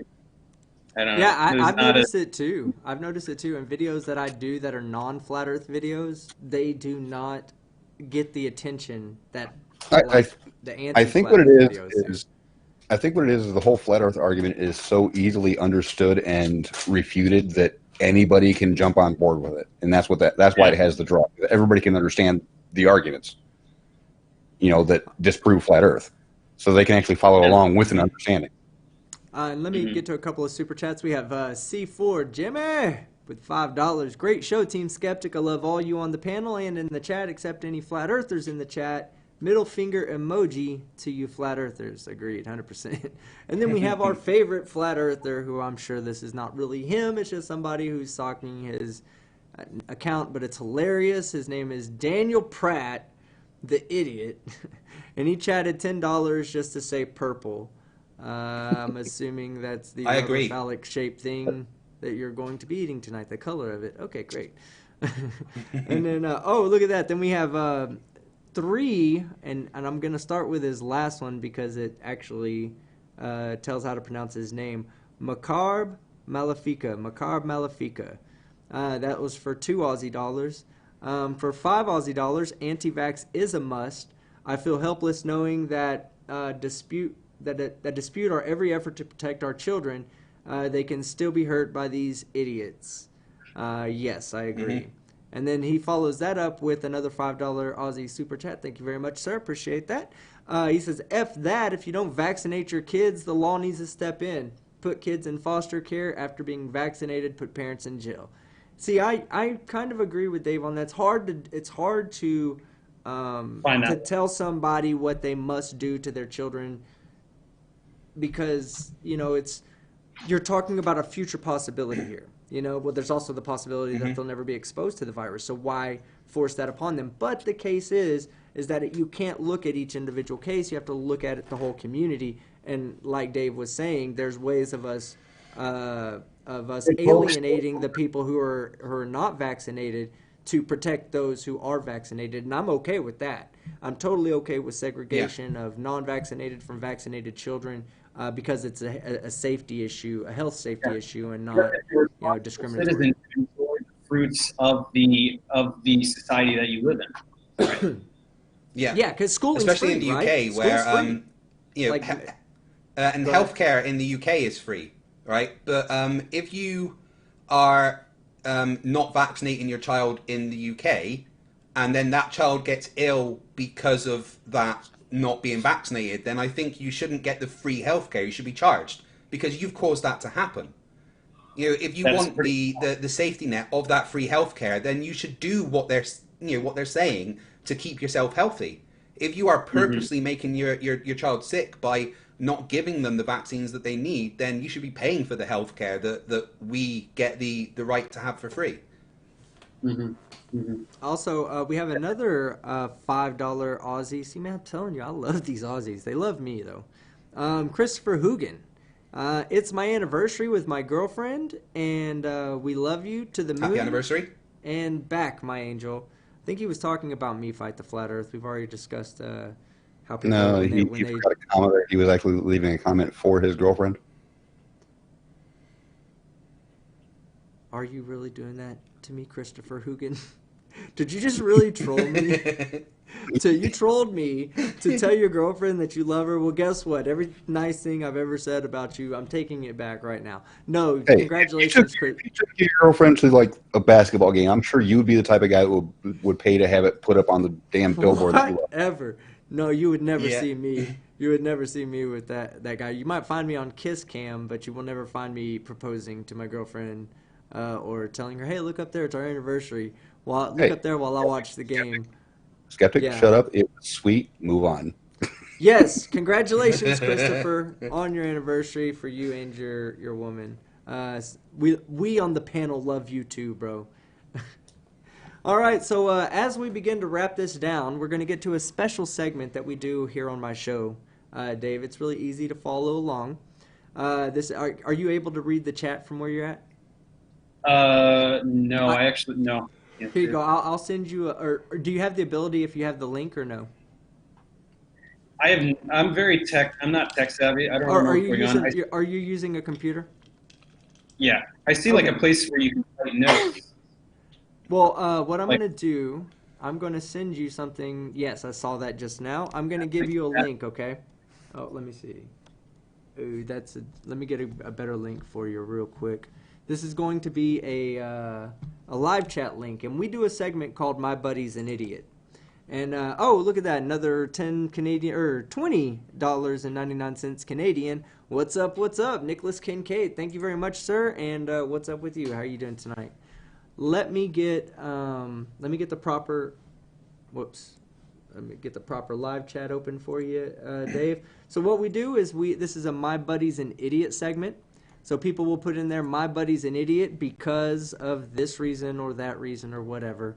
And we just read them off, okay? So we always bring the guest on. There, inside of the internal chat, you'll see a live chat pop-out box. All you got to do is click that link. It should open up an entirely new window for you to be able to read the chat. Can you see the chat now? It's coming up. Okay, yeah, I can see it. Oh, and look at that. Oh my God, you're so amazing. NA. Let me go read back to the live chat and read that super chat that just came in. Thank you very much. $66.66. Hell Sagan. Love your channel and everyone Hail involved. Sagan. He says Hell Sagan. I always say Hell Sagan. Because Carl Sagan. Yeah, me too. Carl Sagan is my demonic overlord. And may Newton be with you. Yo, thank you so much, NA. I truly appreciate that, brother. That goes a long way towards helping things like this continue moving forward. So thank you very much. Okay, so Professor Dave, here's how it goes. We're going to swap off on reading the My Buddy's an Idiot comments, okay? We'll start with, I'll go first, and then we'll go to Sean, and then we'll go to Fight the Flat Earth, and then we'll go to you. If you lose your place, it's okay. Nobody, including myself or anybody else, has ever been able to keep up properly because it moves so fast. So, just read them off as you see them, and don't worry if you make a mistake. It's all in fun. We're all going to have a good time. This is your interview to come back for a part 2, so don't mess up if you ever expect me to invite you back on for another interview. Just kidding. I still don't understand what we're doing, but I assume I will head on. Yes, no, I'm giving you a hard time, but okay. So they're already coming in. So I'm going to start with Joseph Grant again. Sean, you're right after me. Starting with Joseph Grant. My buddy's an idiot because he thinks quantum eraser is a type of pencil. Yeah, not a type of pencil. My buddy's an idiot because he filmed solar and lunar transits of the ISS while claiming said ISS is fake. And going on from that, my buddy's an idiot because he likes to say interesting. I see my buddy's an idiot because he stole the Ghostbusters logo. Oh, the one before that thought he could debunk Professor Dave. Yeah, not happening tonight. Mandelbrot says, my buddy's an idiot because he is a hairy man who tells me that the soap I shower with is shit. I assume he's talking about Flat Earth Aussie Jesus there. No, yeah. he's talking about an ad that comes up on every video lately. Oh, okay. My buddy's an idiot because when we turned the thing on, we picked up a drift, a 15-degree-per-hour drift. Smiley face. My buddy is an idiot because he doesn't subscribe to Professor Dave. That's true. Yeah, my buddy's an idiot. Sorry. He gets caught. Say that again? My buddy's an idiot. He jumps ship every time he gets caught. I don't know what that means. Oh, that's Daniel Pratt. Oh, yeah. Earthrise, my buddy's an idiot because when we turn that thing on, oh, shit. I just wrote someone. 0132132. I told you, even I fuck up. My buddy's an idiot because he has an emote for the mankini. That would be me. I'm the fucking idiot. Ding. And just so you know, I'm going to share my mankini with everybody in the crowd. I suggest if you're a channel member, take advantage of the opportunities that you have purchased yourself and show off your mankini as well. All right. My buddy's an idiot because he told his boss the earth is flat, lives in his mom's basement now. My buddy's an idiot because he was subscribed to Globebusters. But what we found is when we turned on that gyroscope, we found that You okay there, we were Fight the Flat picking up Earth? a drift, Yeah. a Oh, 15 okay. mile per hour drift. He thinks vacuums are made of aluminum. But they are. But they are. DKG Custom. My buddy is an idiot because he thinks milk crates was a Greek philosopher. Stephen Cook. My buddy's an idiot because he couldn't find the hacksaw for that chain. Again, we're talking about Daniel Pratt. He's always chained to his water heater. My buddy's an idiot because he says the sun is an interdimensional portal. Yeah, Flat Earth Aussie Jesus, you're an idiot. Helmut Koch, my buddy is an idiot because he think a thesis in law can challenge the scientific method. I think I know what that means, but Yeah. That was the thesis That's we about were this talking dumbass about here. earlier. Yeah, that was the thesis we were talking about earlier. oh yeah. Now I remember. Philemon Vanderbeck. My buddy's an idiot because he thinks math is hard. Math is actually kind of hard when you get into the more complicated ones. More complicated math. But if you learn... Not if things you, like a triangle yeah, sides hey, 1, you 1, know and 1. what? Yeah, no. Basic math, easy. But I'll tell you something that I'm sure Professor Dave will agree with me on. When you learn things through repetition, it's different than when you learn things through, like, the mechanism. So if you understand something, then you don't misremember it. You just understand how it works, and you can describe how it works, and you can describe how the math comes out of how something works. So, I mean, would you agree with that? That's the only way to learn organic chemistry, as far as I'm concerned. Great. Helmut Cock. Nice name. My buddy's an idiot because he thinks... Oh, sorry. You already read that. Mandelbrot said again, my buddy's an idiot because every video makes is either about independent variables or whether gravity is a force. Stephen Warrior, my nomination for Dumb Fuck of the Year 2019. Daniel Pratt says, my buddy's an idiot because he's my buddy. Yes. Stephen Cook, my buddy is an idiot because gravity doesn't exist and things fall to the earth because of density. Classic. Yeah. Eric Gingras. My buddy's an idiot for introducing me to Orphan Red. Yeah, blame your buddy for all kinds of lost Disown brain that cells. person. K-Do, my buddy's an idiot because he thinks Harry Potter is real. Who was that? Oh my god. Oh, that was seriously, Professor Dave, I was in a debate with a flat earther, he calls himself a fourth dimensional earther, and he kept bringing up religious stuff, and I said to him, look, Harry Potter isn't real. And his response was, well...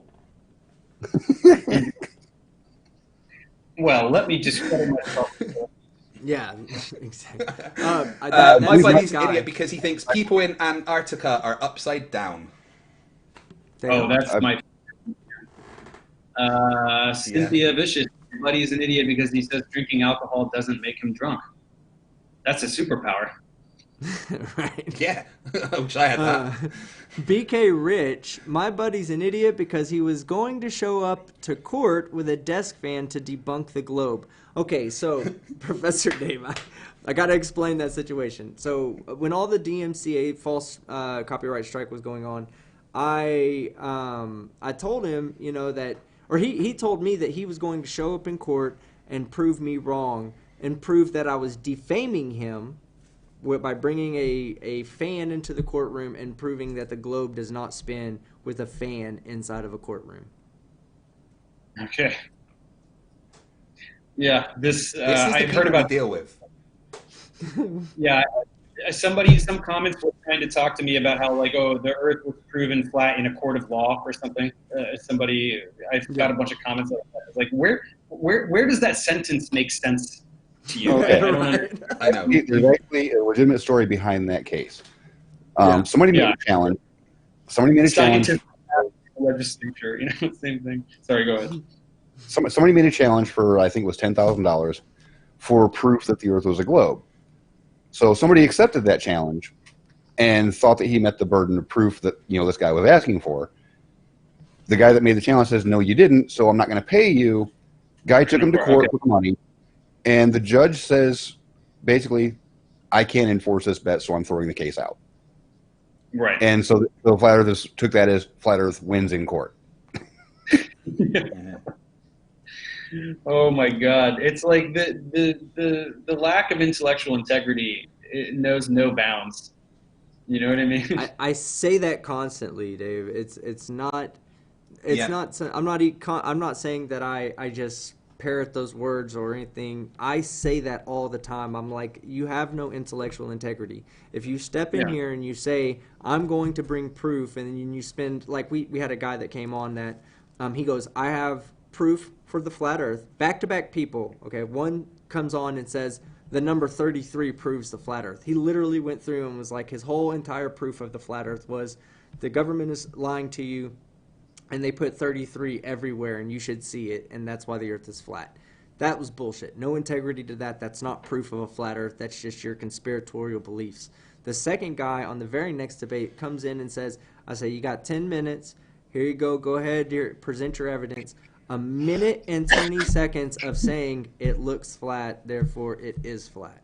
There is no integrity in that. That is not. You knew what you were doing when you got into the discussion, and you brought nothing to the table. You did that shit on purpose, and that's a low integrity move. And I truly believe that that's what we're seeing as the last part of the flat Earth is all the low integrity people. Death throes. Yeah. But those things make me laugh. The numbers and the NASA means to deceive, and these guys. It's like, why would they give a hint? Why would they make it that? Why would they give you? I know. don't understand. Or how about this? The shape of the Earth that they're trying to hide from everybody is just so happens to be the UN, the UN's logo. Right, because they put it on the UN flag just to shove it in their face. Yeah. Oh my God. I mean, where does that make sense? Oh, It's because they did the whole my UN buddies- flag. They did the whole UN flag AE, Matt, because the previous logo was actually a sphere that was a grid line pattern that was see-through. So you could still see Australia through it, but it looked really, really weird, so they stopped using it. We do have a couple of super chats. It's just an easy way to show. We'll go ahead and start ending things right now. Thanks for participating in the My Buddy's an Idiot segment, something that we try to do, and we try to get everybody involved. You did better than most people, and I've had some pretty intelligent people on that have completely just not gotten it. And you got it, so good job, Professor Dave. You're just words. you get a 5 out of 10 as far as I'm concerned. I'll give him a 6. All right. So, Bubble Burster for $5. Professor Dave, how hefty was your commission from NASA for that video? How much did NASA send you for hiding the true nature of the flat Earth? Not anywhere near enough to move out of this shitty apartment.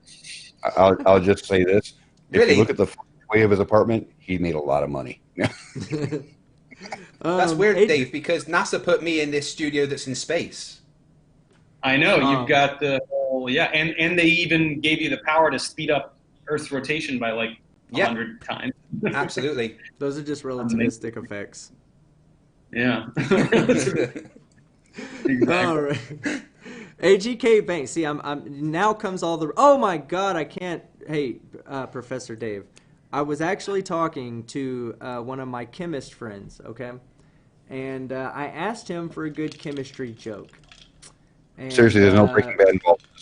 No, I asked him for just a legit. I said, "Hey man, give me a good chemistry joke, something that'll make him laugh." And he said, "Let's see." He goes, "Well, I'll try to make a joke about noble gases, but there'll probably be no reaction." Nice. That's a low bar, man. I have one as well. George. I have one too. Add if you guys want to hear it. Yeah, absolutely. It requires a tiny amount of chemistry knowledge. How many items are in a guacamole?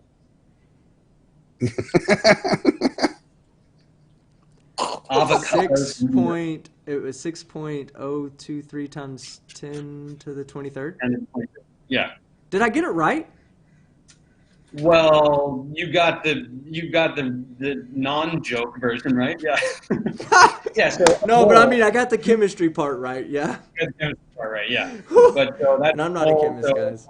whole is avocado's number instead of Avogadro's number. Oh, Really- I got you. Like Some of us just try too hard to not get the joke, and that would be me. No, it's a little subtle. It's a little. Hey, you have hey, to remember. hey, Dave. Did you know that the mass of a proton is actually the mass of the entire universe? Oh yeah, yeah. No, that's news Yeah. to me. So I'm addressing somebody right now that says that okay. So here's what he gets wrong. He says the Planck energy inside of a Planck unit of volume, which is, I guess, 1 Planck cubed, with the amount of Planck energy involved inside of that results in a mass that, when applied to the volume of a proton, comes out to the exact same mass of the entire observable universe. I'm gonna need to hear that again. I don't. What? Yeah, I was going to say, repeat that, please. Okay, so he says he calls them Plancks. He says there's these little Plancks out there. He calls them Plancks. Yeah, it's And he lots of says little that plunks. Every one of them. Yeah. Yeah. So he thinks that a vacuum density is Planck's energy constant with divided by Planck volume. Okay. But the Planck's energy constant, or Planck's mass, I guess is what he's saying, a Planck's mass. But a Planck's mass is not the smallest unit of mass. It's actually a unit of mass that would create a black hole. That's a Planck's unit of size in radius, I believe. Is that not correct? I'm not aware of the Planck's mass. I'm aware of the Planck length, and I'm aware of the Planck energy. So I can understand what Planck volume is implied to be if the Planck length cube. But he literally thinks that if you take a proton, you can fill it full of lots of little Plancks, and then take the equated mass of all that to then be the actual mass of the entire universe. Well, yeah.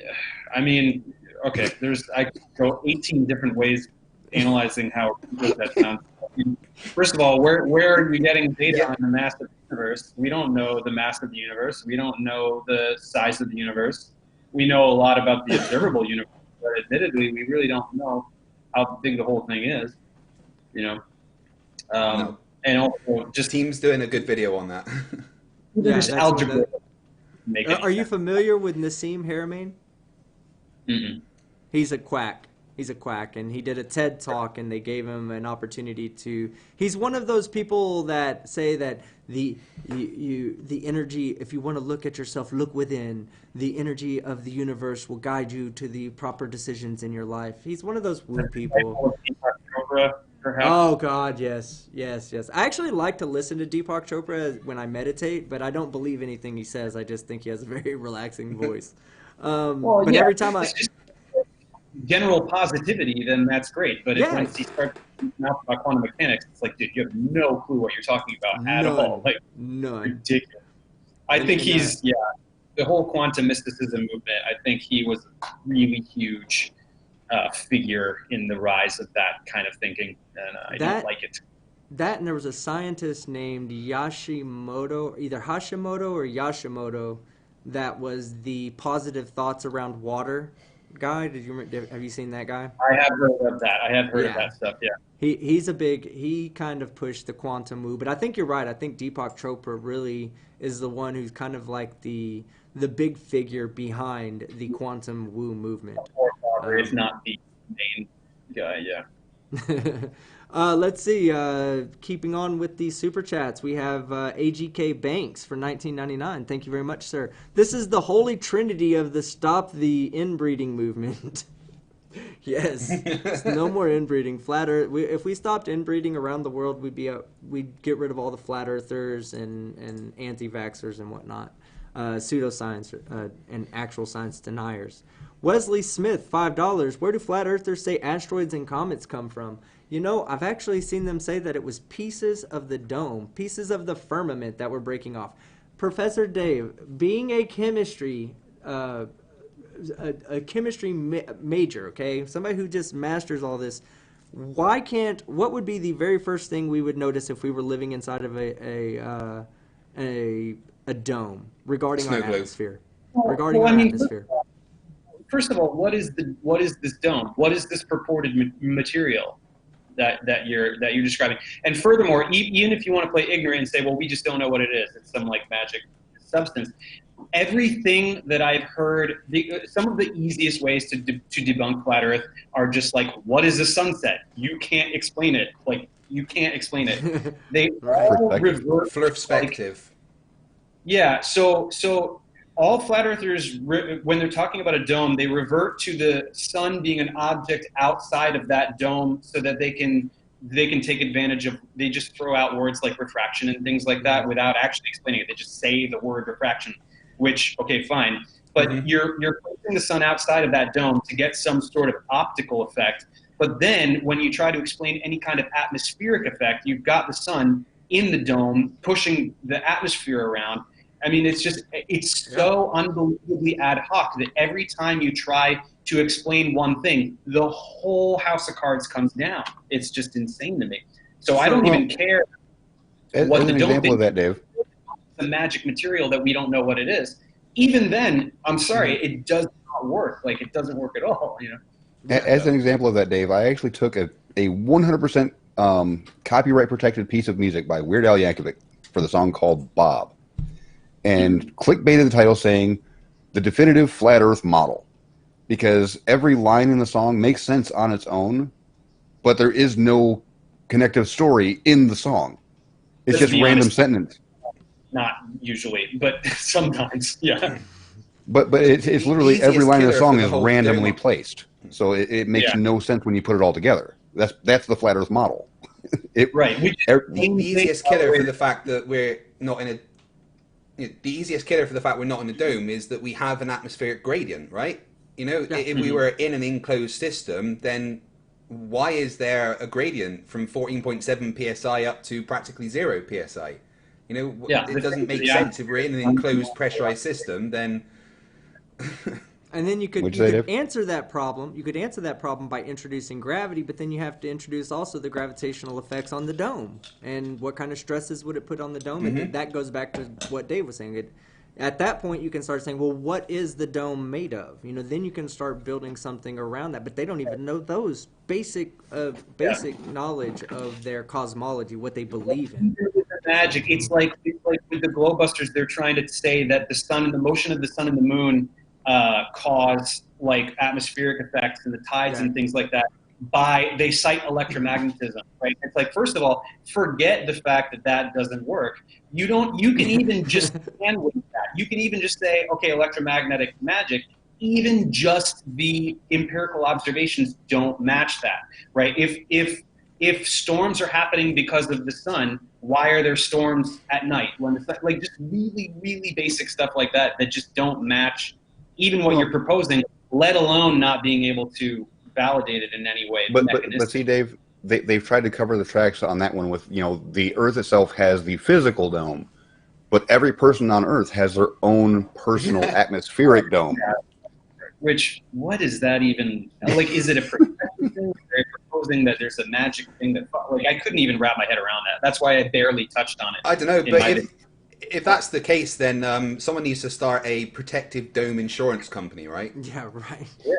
Just in case the dome. Well, I just wanted to get in a car and drive as fast as possible and just watch my dome push people out of the way. Yeah. If no one has figured out a way to monetize something, then it's not real. You know what I mean? Or there should be a way. Yeah. That's true. So, do you want to hear the best explanation that a flat earther has given me for there being an atmospheric gradient? Right. The reason we now have a gradient of pressure is that there used to be a giant tree called Yggdrasil, but it was cut down. And because it was cut down, there's less atmosphere up there. There's You less got Dave to atmosphere do up a there double now face because palm. there's no tree, and that's why there's a gradient. What I think that you guys may be right in the sense that flat Earth community has descended to this place where they're not even attempting to offer cogent physical explanations. They're more taking the route of like a biblical mythological approach, because it's very much. it's now that's like more like, well, all right, if you're going to just make up a story, then we can't even have a conversation about it. Like, you're not offering any testable. There once was a tree. Okay, what am I supposed to respond to that with? Like, how are we going to have a conversation about that? You know? So they just there's no room left for their original set of talking points. They've just been destroyed so thoroughly. So they just have nothing left to say. Which is why they're just doing the conferences now. You guys should put on a Skeptic conference or something. You know, if they're doing it, why can't I agree.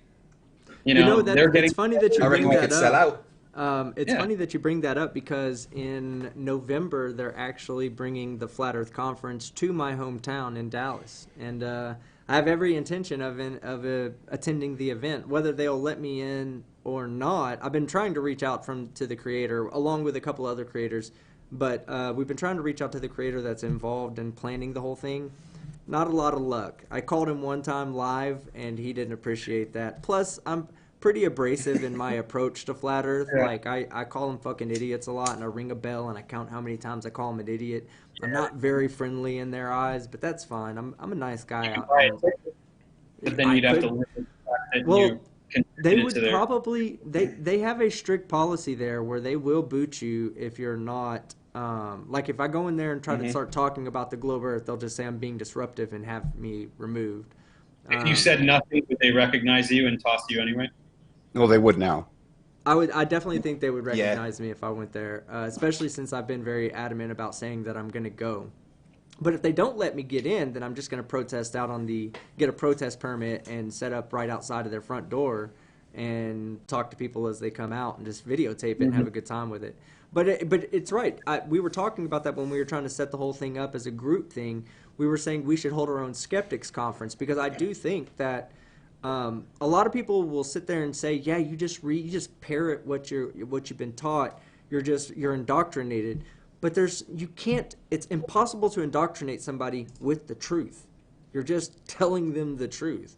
It's that way whether they've told you or not. Indoctrination means you need to be convinced of something that may or may not be true, but you don't have evidence to support it. Let's force it in so hard that they have no choice but to agree or believe in it. It's also human psychology 101. It's a flat earth talking point that we've been indoctrinated because they are the ones indoctrinating. So when you want to brainwash somebody, you just tell them that they've been brainwashed.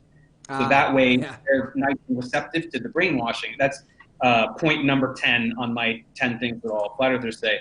It's a classic technique. You accuse somebody of the thing that you're doing so that it won't stick when people try to accuse you yourself of having done it. So that's all it is, you know. Flat earthers are definitively indoctrinated by the YouTube channels they watch, you know.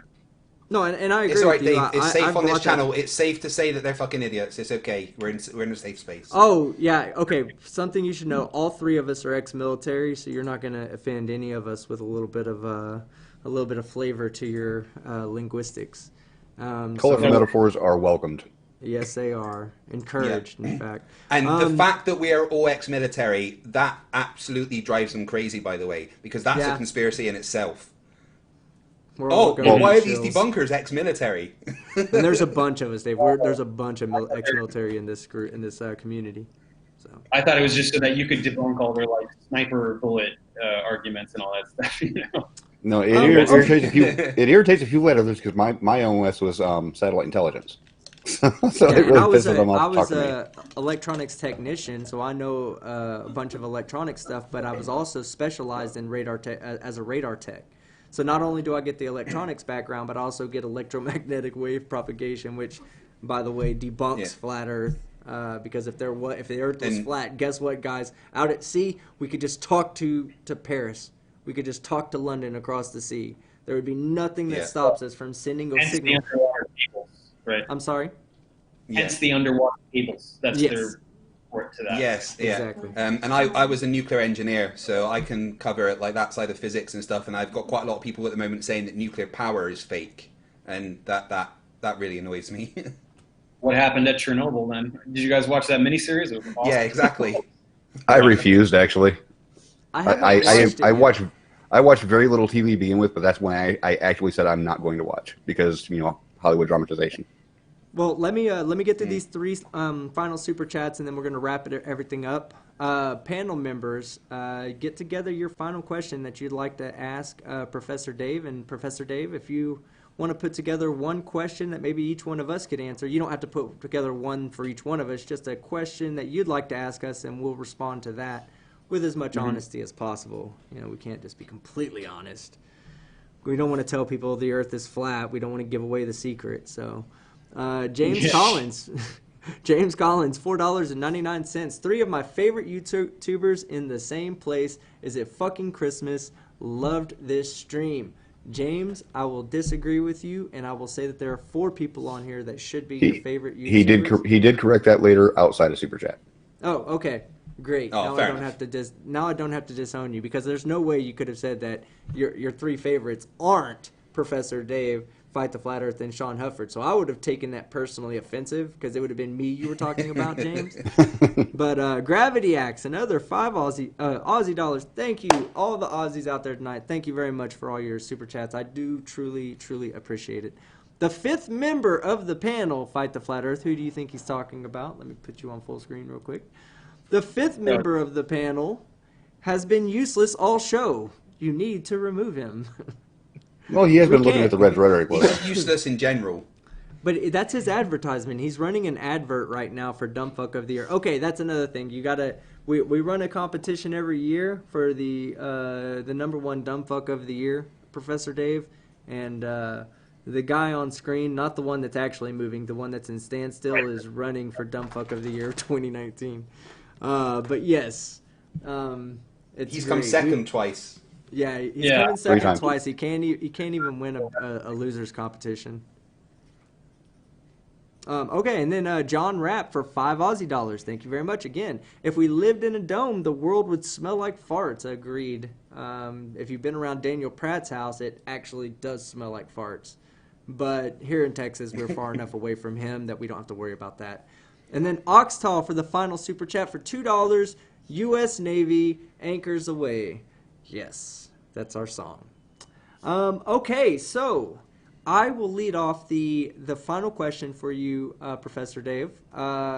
What's your favorite non-scientific textbook but science book? Okay, so it's got to be a science book, but I don't want it to be a textbook.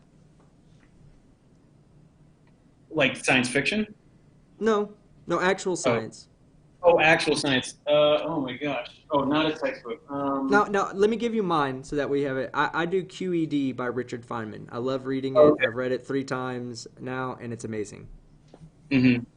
Man, I never read. I'm trying to look at my books over here to see if I read anything recently. I vaguely remember in college reading Tao of Physics by Capra and thinking that was really cool.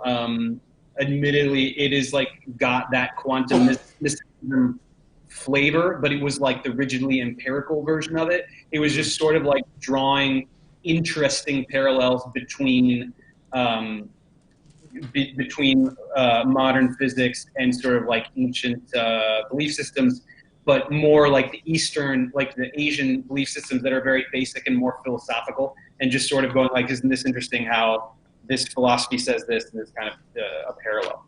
I remember that off the top of my head. Other than that, I seriously don't read. I read textbooks to make my content. That's all I do. So I watch your videos to make mine, so I understand. Yeah, me too. Fight the Flat Earth. Ask him a hard question. Come on, mine was a layup. All right. Is faster than light travel possible? I would say no. I don't think that light speed travel in general is possible. Obviously. What about the concept of warping space to move space rather than yourself? Alcubierre warp drive. Like, a typical Star Trek warp drive. Is that in the realms of possible? Yeah, well, that's legit. Wormholes are mathematically sound. So that doesn't constitute faster than light travel. It just means traveling a great distance. It's a shortcut, essentially. Everybody knows from Interstellar and all those other movies. So wormholes are mathematically sound. Faster than light travel is not mathematically sound because it would require literally infinite energy to accelerate anything with mass to the speed of light. And then faster than light travel, it results in mathematical absurdities. Imaginary time and just a violation of causality. And to me, it's just the universe has to make sense to exist, and the way it makes sense is a cosmic speed limit exists, and that is pretty much the overwhelming consensus, I think, amongst the scientific community. It definitely makes the most sense to me. In 5,000 years, will we figure out how to some kind of loophole? Who knows? But where we are now, I don't think it's physically possible. You just broken my heart, man. Well, wormholes, man. Well, I hold the same belief as you, Professor Dave. I just think that any conventional point-to-point travel is not going to work. We'll have to find an unconventional way of warping space-time so that we can essentially travel through space-time less than the speed of light, but move our space-time at faster than the speed of light. I think we will visit the first other systems conventionally, just with propulsion. Obviously, we'll have a new paradigm of propulsion. I don't know if it'll be matter, antimatter annihilation or fusion or whatever it's going to be, but we'll figure out a way to get to like Proxima Centauri in 70 years or something like that, and we'll get a bunch of people on there. We'll put them in cryosleep. They'll go. There won't be any communication, but they'll go. And there are exoplanets there, and we'll figure that out. But absolutely, to get any further than like a couple of stars that are the closest to us, you can't. It's not gonna. Yeah, you need to figure something else out. So you'd need some kind of generational ship. You get that ticket. You get that ticket, Dave, and it's a voluntary ticket, and it says one-way trip. We'll come back if we can. But what you're guaranteed is a one-way trip to Alpha Centauri, or Proxima Centauri. And then we're going to send you there, and if there's planets there and you guys live, that's great. If not, there's a lot of shit on the ship, and you can mine or whatever and live on the ship. Are you going or are you staying? Oh, man. I'd go. Well, two ways of answering it. I would go, like, if I was kind of going to die soon anyway, if I was, like, old, and it's like, let me just go live my last year out over there. That's one way to look at it. The other way is I just had a kid recently, so I have to say no because I can't abandon my family. But my wife would be like, well, "What are you doing?" No, she can't do that. That's insane. I'm going to a different star. Be quiet. Yeah, right. Yeah. Well, you guys remember Close Encounters of the Third Kind? Richard Dreyfuss goes on the ship, and basically he the aliens are like, "Come on, we're gonna go," and he kind of like looks back at his wife, and his wife is like, "Yeah, you can leave us forever and go with the aliens," and he's like, and he goes, "It's like that would never. No wife is gonna be like, go." Right. No, my wife would be, "What the hell?" You can't leave your. But I can't leave my family. But I want to go. Okay, I got a three-part question for Dave. It is probably the three most important questions the human race has ever come across. Ooh. 1, pineapple on pizza. 2, hot dog, taco, or sandwich. And is the dress blue or gold? Okay, pineapple on pizza. I like it, but I'm not like, Get out. I'm good with it. I like it. I don't know. That's fine. But it's definitely not. I never ever order that. But if like that's what we have, I'm eating it for sure. What did you say? Hot dog, taco, or sandwich? Yep. Yes. I've never heard taco. I've heard the sandwich debate. Like it kind of has to be a sandwich, right? Because there are other like the argument for it not being a sandwich is that it's like a bun. But the thing is, there's bread that you only open on one side and make a sandwich that way. or there's sandwiches that work that way. So I don't know. I could go sandwich, I suppose. That's not, Okay. I'm not really. That's not a big cause for me. I can accept your second answer. I said I can accept your second answer. Okay. And then the dress thing. Whenever this stuff happens with the Yanny Laurel and the dress, and I'm just like, I'm not doing this because this is yeah, me too. It's the internet parading itself. It's the internet saying, what is the dumbest thing that I can make everybody freak out about? It's and just out of principle, I have to abstain from those things. I'm like, you're not going to make me contribute to the rise of the dumb. Like, instead of a billion people giving a crap about this dress, all those people could like learn something important or relevant, or like watch a really educational thing. Your third answer actually intrigues me, because that actually means that there is something dumber than flat Earth. Well, you make a really great point there. You make a really good point there, because there's so many people freaking out about the color of the dress, and hardly anybody knows why people see it differently. They spent so much time arguing with people on social media and said, no, it's this. No, I see it. It's this. I see it. And not a single one of them would take the time out to go learn why they see it that way. It explains why you see. Go ahead. In 5 seconds, I heard that they were both being played, right? It was Yanny and Laurel at the same time, right?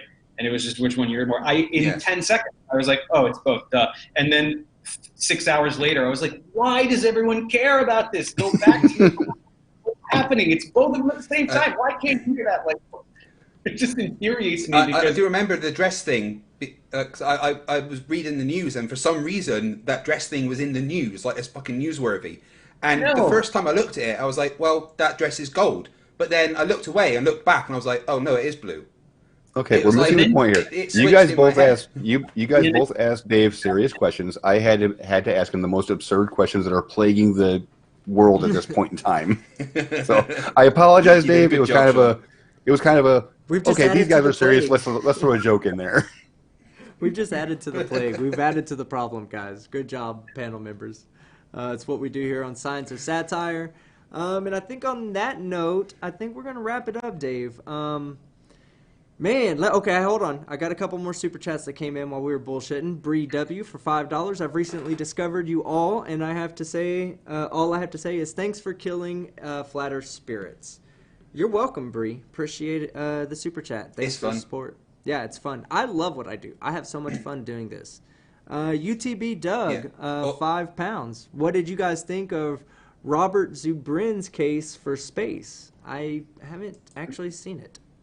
I would need to see it before I could properly respond to that. But I'll look into it, UTB Doug. And, we do this every Friday and Sunday. So on Sunday, if you want to ask me that same question, just tag me and I'll inform myself about the topic. Okay. So before we go, I do have to say that Dave is kind of directly responsible for my channel changing its name. Because when I started, I was just called Fight the Flat Earth. But because you have so comprehensively killed Flat Earth, I've had to start looking at other stupid theories. So I changed my channel name to just FTFE so that I could move away from just the Flat Earth. So, that's your fault. Then you can just come up with new acronyms every couple of months. Yeah. Yeah, I should do that. We do have a donation from Jane Doe. $5. It came through on the donation. I appreciate that. This was the perfect start to my weekend. Thanks, guys. Hey, I intend on bringing on more people like Professor Dave here.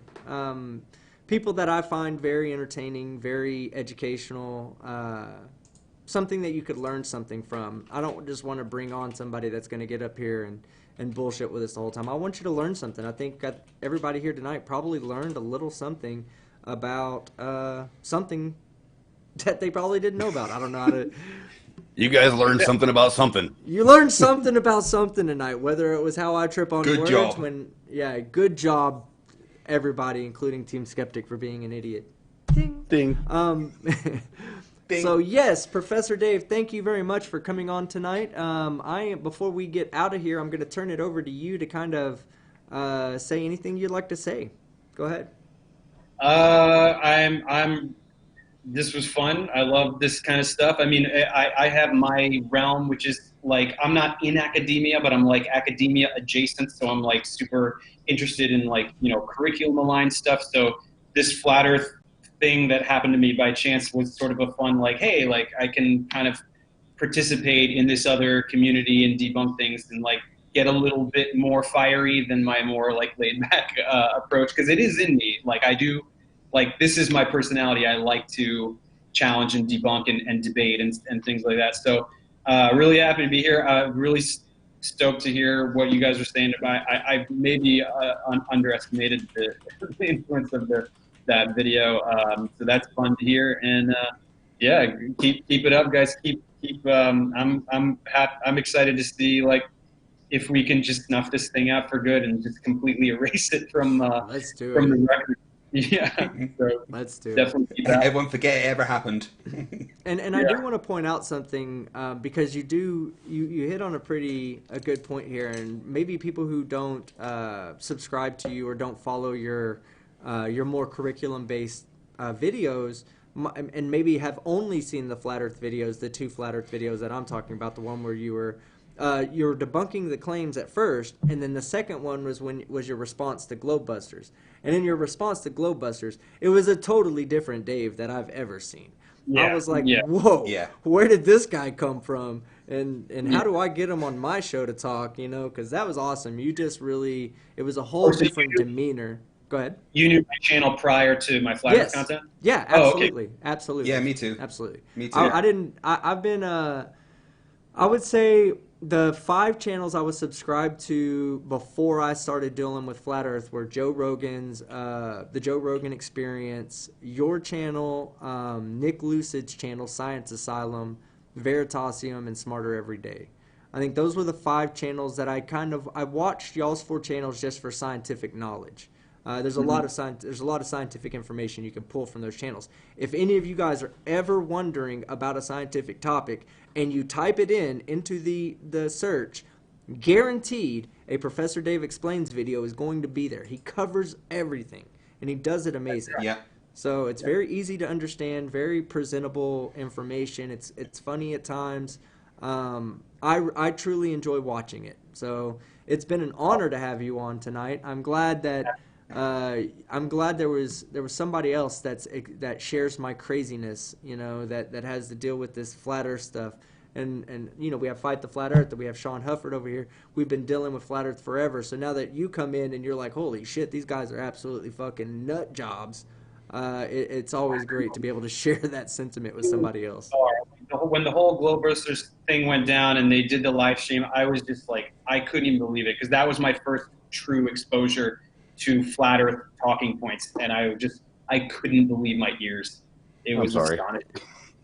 I just like, yeah, we apologize on behalf of the rest of humanity. Yes, I have to thank the Globebusters because if all they had done was ignored me and just said what they said their little talking points, I maybe would have let it go. It was how insulting they were to me and how derisive they were. Yeah, they're very condescending people. Oh yeah. Yeah. I'm vindictive, so I was like, oh, no, that's you fit in. Not letting that happen. No, you fit in good in this circle, Dave, because we are we're the Globe Earth Vindiction team right here. We stand up for scientists because they should never have to. It surprised me so much to see you step out of your normal shell and address the flat Earth. I was pleasantly surprised because, like I said, I'd gone to your videos for information more than the flat Earth stuff because that flat Earth stuff, there's not. I'm a science communicator, and I'm not a scientist. I'm an ambassador for the scientific community. My job is to bring science to the public and make it comprehensible to the public. So my strategy is to give everyone very basic knowledge in chemistry, biology, physics, etc. But when there are very specific phenomena occurring, social phenomena, I want to address them. Electric universe, health industry, this kind of stuff. Like, I want people to understand science, and whether it's from bottom up from the fundamentals or top down from something unique that's happening in our culture. I want people to be smart. I want humanity to make it. I want us to colonize the stars and not destroy ourselves. I want to see how great we can be. And I want to help us get there. That's a lot of the things that flat earthers say is that, oh well, why doesn't a real scientist want to debate me? And it's because why should they? Why should a real scientist have to waste their time on an intellectual peon like a flat earther? And that's why I'm more than happy to do that on their behalf. So yeah. We had a couple more super chats come in. Makar Malefica says for the pineapple debate, and this is $5 Aussie for the pineapple debate. Hipsters are talking. I guess he's talking about us here. Says hipsters talking trash about why fruit does not go on American food. Real pizza is traditional peasant food. I love pizza, and I'm a peasant. I don't care. Not this modern shit. Yes. Okay, we'll share Fight the Flat Earth for a second. All right, and then Mike71, $5 Australian. This is directed to you, Professor Dave. What is the experiment that you would do to prove the globe? Giving an infinite number of resources, time, money, materials, doesn't matter. What's an experiment, the one experiment you could do to prove the globe? I mean, it's so easy. Just bring them to the South Pole, just really basic stuff like that. I mean, I don't know. They seem to fixate on curvature, so I would do something definitive with curvature. But I think what I would do is I would make them make predictions. Like, I think that flat earthers never make predictions so that they can always ad hoc reason the results. So I want it to be like, look, we're about to take a measurement. What do you think the measurement is going to be? Here's what I think it's going to be. Look at that. It's the one that I thought. Yes. Therefore, which goes, I am. So. And that goes back to what you were saying earlier about them needing different explanations, like contradicting explanations to explain different events. Like that's why when you ask them, do you live on a model, or explain your model, and they say we don't live on a model. Well, the whole purpose of the model is so that we can make a prediction, so that both of us can make a prediction, and one of us can be right, and one of us is going to be wrong. You can't draw a picture and explain how something works. It doesn't work. Right? I mean, that's the Portland globe model. You've got something roughly spherical, and it turns, and the rotational axis is tilted like this, and it's going around the sun. Done. Everything now works. You name it, it works. Globe, spin, axis around the sun. Everything works. So that's the model. It takes all of these disparate observations and explains them all simultaneously. That's what a good theory is. That's what a good model is. So that was when I made that Globebusters response video, I made it very deliberately made the point that they don't have a model, that it just doesn't exist. So that was my main thesis. We don't live on a model. Yeah. And then the reification fallacy. Yeah, that's the other one, the reification fallacy that they always kind of crutch on. Wesley Smith for $5. Why do the clouds go behind the sun during sunset and never midday while it's raining? Never happens. Sean? Or do you want to take this, Dave, or Sean? I know Sean would be able to explain this pretty easy. Oh, okay. Sun in front of the clouds. Look up exposure, or 26 and a half birds. 26. Yeah, somebody measured the size of the sun as 26 and a half birds because there was a bird in the frame.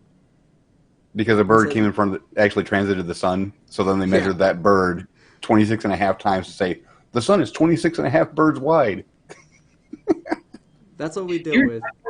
Flat earthers, if the sun and the moon are so close, why aren't you sending up a weather balloon to go take a picture up close? Go send a balloon up there and get right next to it and show us what it's made of and go touch it. What's the problem? I always ask, if the sun is so close, why is it so cold at the top of mountains? Right. Yeah. Well, Dave, I actually kind of sort of halfway covered that indirectly with one of my early videos where I actually built a physical scale model of the flat Earth in my backyard. How did you do that? They can't agree on any numbers. Well, now they don't. But back then, they were all about the AE map. The sun's 3,000 miles overhead. All of them were saying this. So I used their numbers, made a scale model of the flat Earth to their specs in my backyard. And the same day, everybody started saying, well, we don't have a model. As soon as somebody took the time to build a physical model, they no longer had one. Right. They start to backtrack. Yeah, we don't have a Yes. model. Well, we need one. Yeah. Exactly. Yeah. Okay, so we have one final super chat, and then we're going to have to shut it down. From Chris Kelling, $20. Here's my late fee. Sorry, I don't have anything pithy to say or pithy to say. I'm not sure. Is it Pithy. pithy or pithy? Pithy. Okay. I hope Pithy. everyone had a good day. Well, Chris, I guess we're gonna end it right there. We're gonna say, Professor Dave. Chris wants to know, did you have a great day today? Yeah. Great All day. right, that's amazing. Fight the Flat Earth. Did you have a great day today? I met Professor Dave, so I had an incredible day. God, you stole my fucking answer, fucking asshole. All right, Sean Hufford, the voice. Did you have a great fucking day today? It started out meh, and then I found out Professor Dave was coming today. So Well, guys, all good. I'm in agreement with Fight the Flat Earth and Sean, the voice Hufford. I had an amazing day today. Today was just full of just wonderment. I learned some things in science earlier today regarding general relativity and time dilation. And then I got to meet one of my favorite content creators on the internet. So, with that being said, I would like to say thank you to everybody who made their way out tonight, who stuck around until the end, who took the time out to super chat or leave a thoughtful comment. Thank you very much. Please hit the like button on your way out. And I'm going to do this without failing tonight, guys, okay? I'm going Place to do your this bets. without failing. Everybody place your bets. So we do this at the end of each show, and I always mess it up, Dave. So here we go. I'm Father Skeptic, and I'm out. Okay, I got to wait the right amount of time. In stream now.